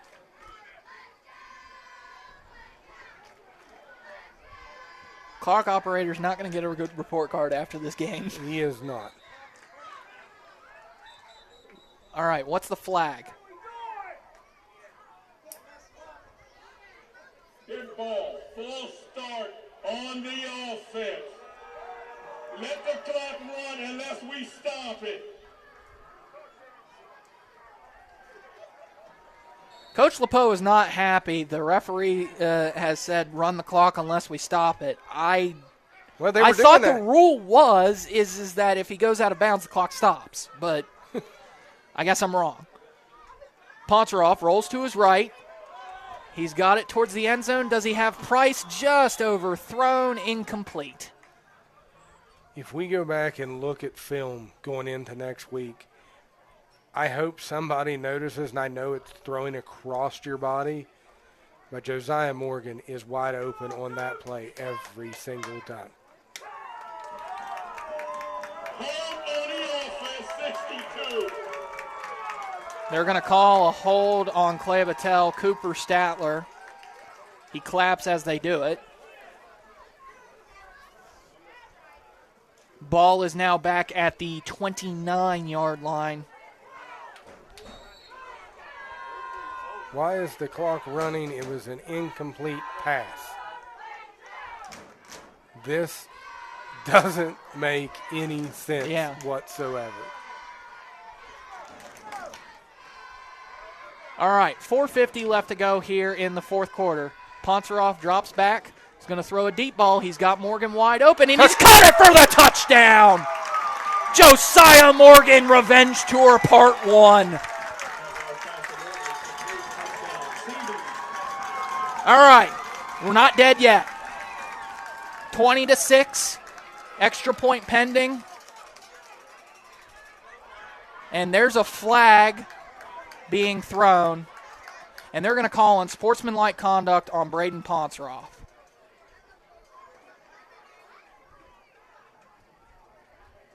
They're pulling. Unsportsmanlike conduct on the offense, number 3.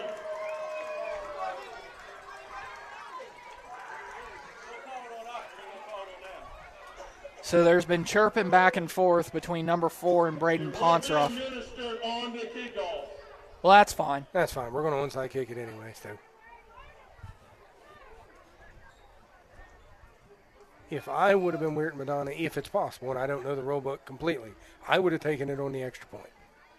Yeah, 100%. 15 years, because that point in time, like if they get this extra point, all they need 3 scores, 3 extra points, you win the game because you missed one. LePeau wants to have a talk with Mr. Dry Eyes. So now he is going to talk with him. So 4:42 left to go in the game. Clay-Battelle trailing by a score of 20-6.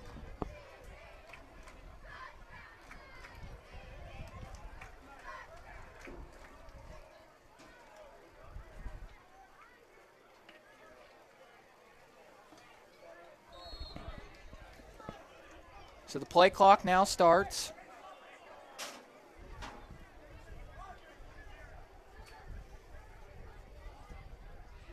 Down to 20 seconds, and there's a late substitution. You got to be quick about this. He looks like he's wanting to run the clock here. I sure hope he don't roll his hand to roll the clock, because he don't roll to the snap on the extra point. I do know that much. There's nobody on Josiah Morgan. You've got to snap it. They hand it off to Snodgrass. Snodgrass gets in for the 2-point conversion, so it's now 20-8.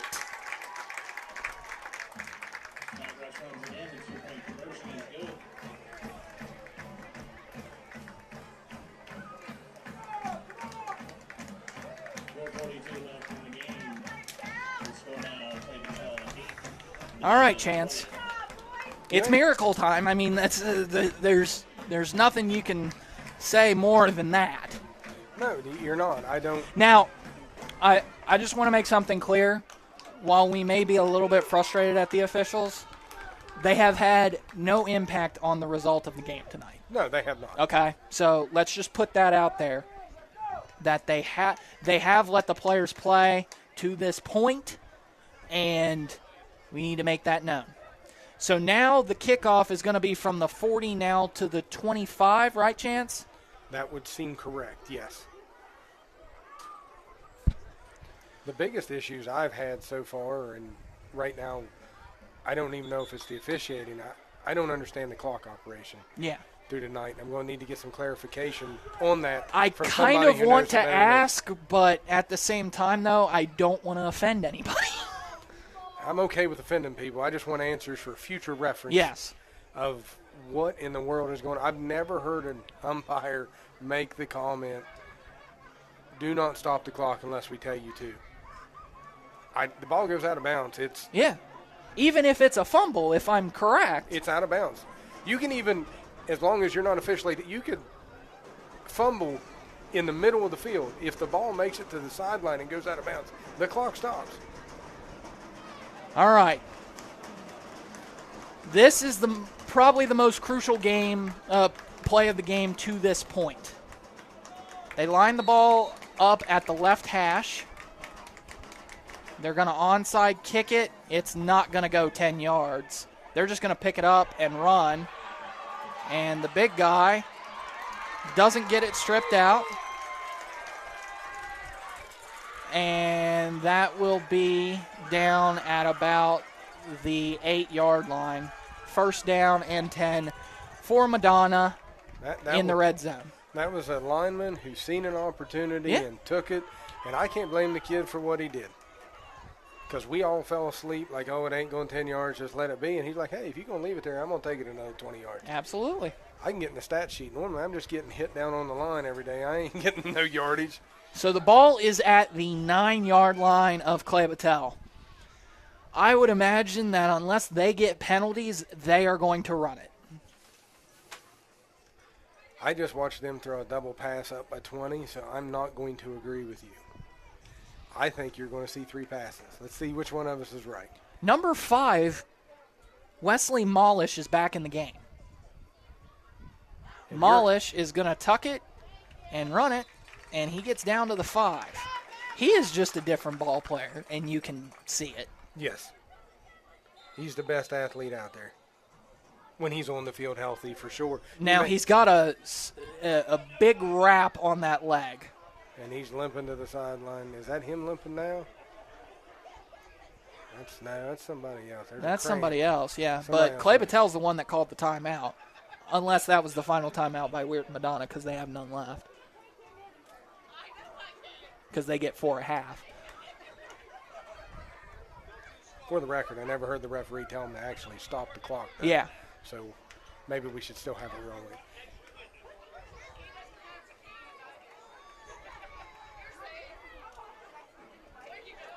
We had an exciting moment. We had an opportunity.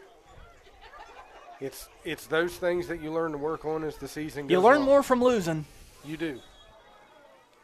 And while this was a winnable game with how both teams have played, you did not play better. I mean, just flat out, you didn't play better. No, you didn't. The offense still was a struggle. The defense has definitely got some work to do in the passing game defense. So the ball is at the 5-yard line, second down and goal. They break the huddle with 15 seconds left. Wesley Molish is still in the game.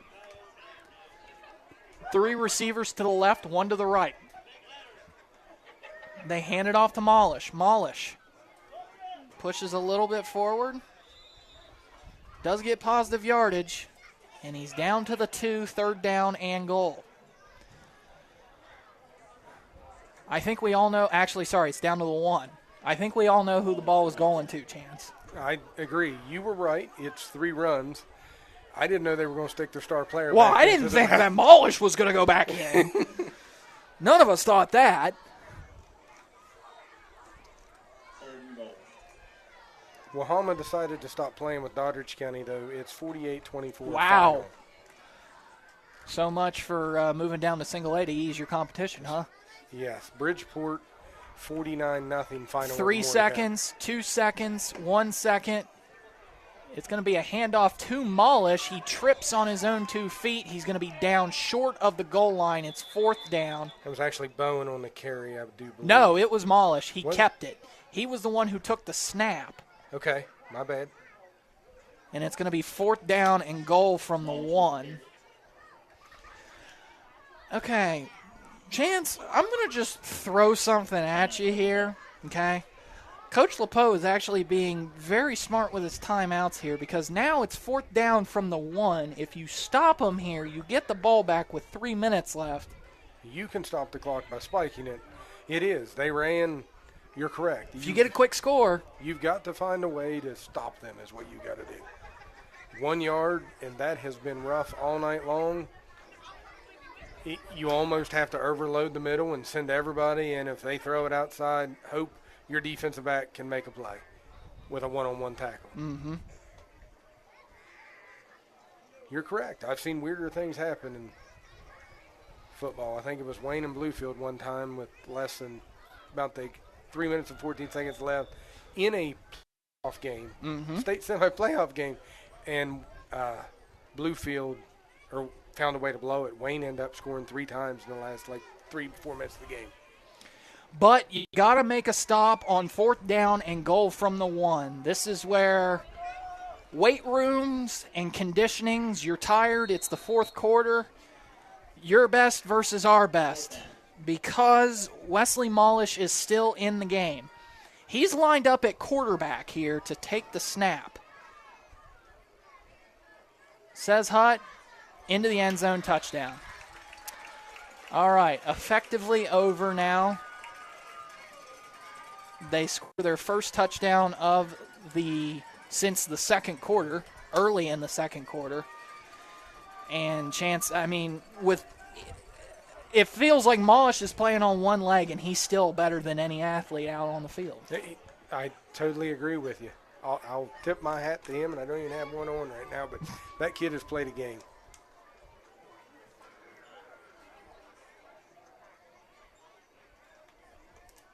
And he's going to take the snap on a 2-point conversion, and he's in. So rubbing a bit of salt in the wound there. I'm sorry. Actually, it doesn't, because you effectively make it a 3-score game with that. Yeah, you go back to that. The other thing is, I think their kicker is one of them that was hurt, and I don't think he is going to be kicking anymore. I think that's the missed extra point earlier, was they tried their backup kicker. It didn't work, so they went back to this. Just severely hurt. All right. Chance, I'll tell you what, since we got a little bit of a dead play here, we'll do the last thing here and talk about the power play of the game so far. And the power play of the game tonight is brought by Morgantown Power Sports, carrying a complete lineup of Honda, Yamaha, Suzuki, Kawasaki, and KTM. Morgantown Power Sports on the mile ground at morgantownpowersports.com. I'm going to go with just the play I enjoyed the most tonight is what I'll say. I'm going to go with the kickoff return by Gum, who he just plowed over the guy. I know that you had the one score bias down here with Morgan, which was a nice catch, but I really felt early on Gum was trying to set the tone for it, and we just never could capitalize off that. Well, I'm actually going to go with the play that effectively, I feel, sealed it. And it was the interception by Wierton Madonna, I think, the first play of the 4th quarter, if I'm not mistaken, where they just essentially got pressure from the outside on the rush from Angelo Nebraska and ended up being an interception. Landon Savage is going to take it at the 15. He gets across the 30 over to the 35 and gets tackled. Actually, he's going to break a couple tackles, but gets leveled by K.J. Ward. That kid does not go down easy. 35 is where Clay-Battelle will take over with 3 minutes left to go in the game. All right, Chance, do you play to score quickly or do you play to try things?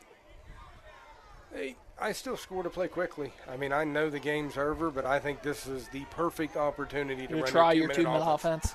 Yeah. Or 3-minute offense, as some would say on the clock. All right, 1st down and 10. Clay-Battelle takes over on their own 37 here with 3 minutes left to go in the game, down 28-8.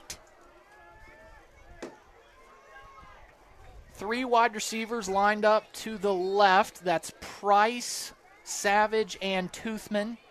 Morgan is the lone receiver to the right. Quarterback is Snodgrass. He fakes a handoff, and it's going to be a deep ball tipped. Number 19 is was on the deflection, and I don't have a 19. So I'm going to say it's 18 Grishkovich. There we go. That sounds good.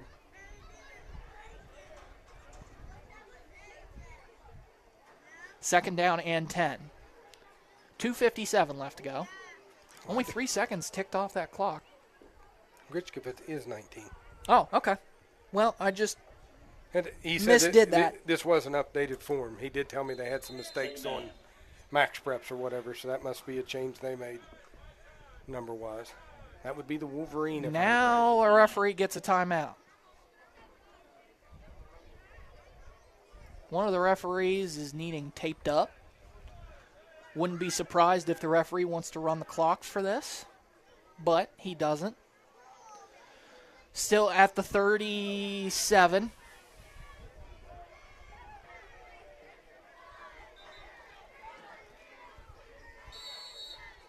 Now the clock. Nope, play clock. Just the play clock, because it's an incomplete pass.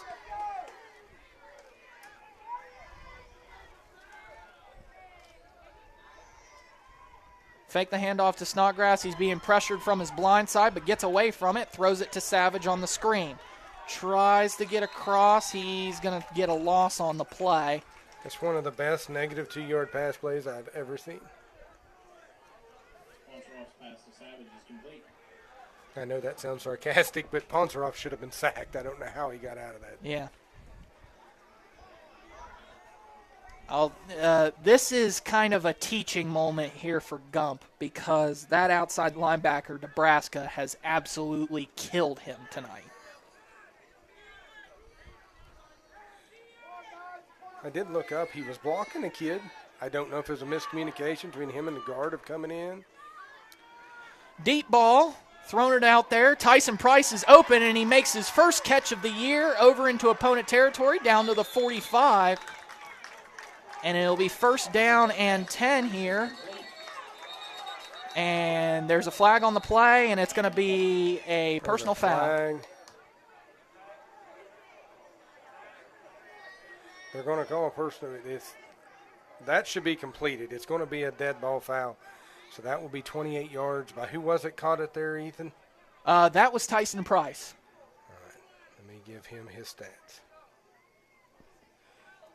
Gump was on his knees blocking the kid. They kept shoving back and forth. Something tells me that Gump may have taken an extra shot, and they're going to call it on. Personal foul on the offense. Unnecessary roughness, number 73.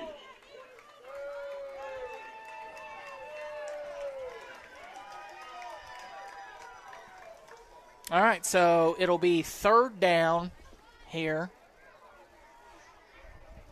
And about 11. I wanted to give Price his stats, but he did not call dead ball personal foul, which means it had to have happened during the play. Yeah, or it's from the spot of the foul. Just give him the catch. All right, I'm giving Price the yardage. All right, I'm going to drop back to pass here. Ponceroff's going to try to step up and throw. Throws it over the middle. That's got to be pass interference. That has got to be pass interference. I understand the game is effectively over, but that has got to be pass interference. I normally don't say things like this, but I believe that the Zebras may be in their hurt feelings right now. Yeah.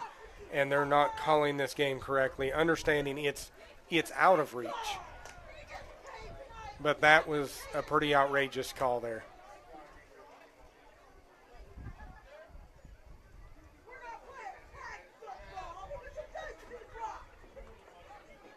All right, fourth down and a long way. Two receivers lined up on each side.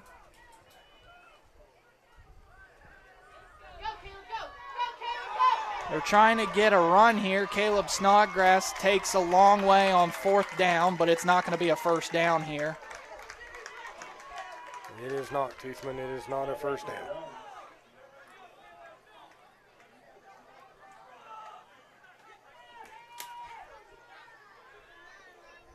You guys can get ready to play defense. Yep. First down and 10 here from the opponent. 46. You could effectively kneel this game down.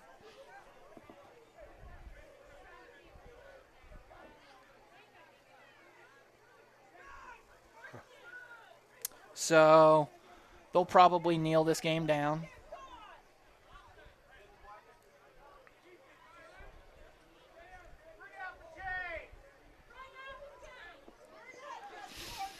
.132 left to go in the fourth quarter. Like I say, these guys can kneel it out 28-8.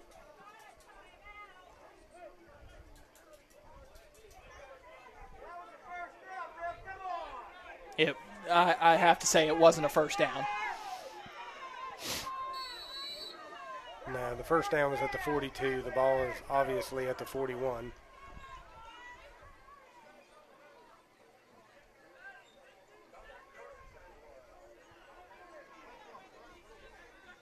So let's see if they effectively kneel this one down. I think they're going to run their offense. Maybe not. No. Well, he was moving. Are we going to throw a flag and call it the way it should be called? Nope, we're just going to allow it to happen. Who moved? What was it? The tailback was walking forward to the line of scrimmage when the ball was snapped. You can't do that. Okay, they moved it back. Well, no, that's just from the knee. That's just from the knee. I mean, I understand that the game's out of control, that it is officially over, but you still got to call things the way they're supposed to be called.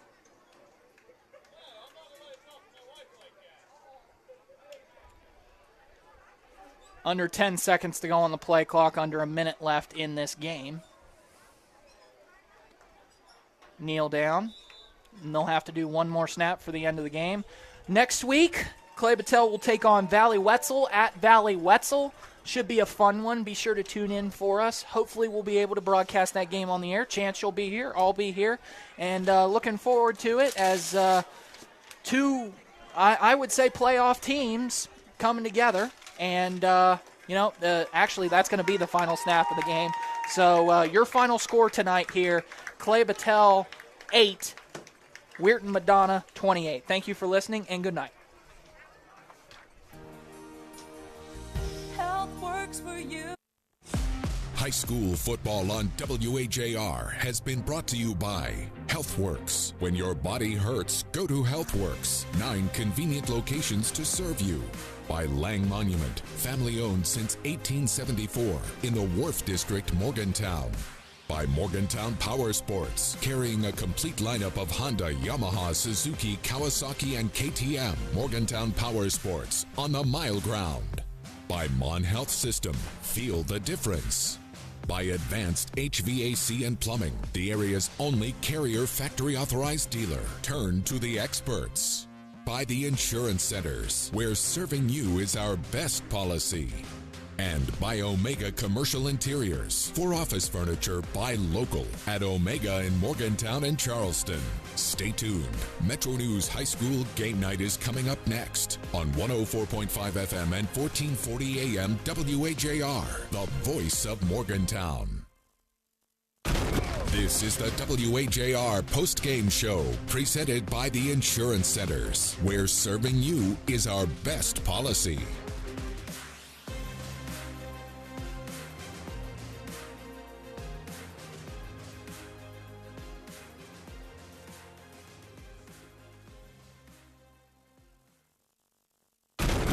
Now, back to the Insurance Center's post-game show on WHAR.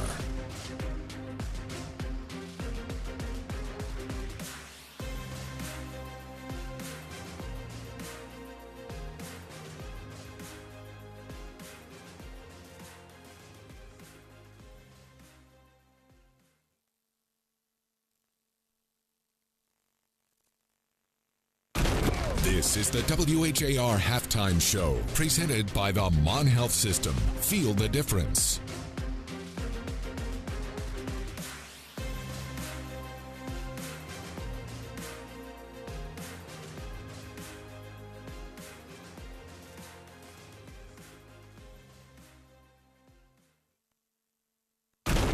Now back to the Mon Health System Halftime Report on WHAR.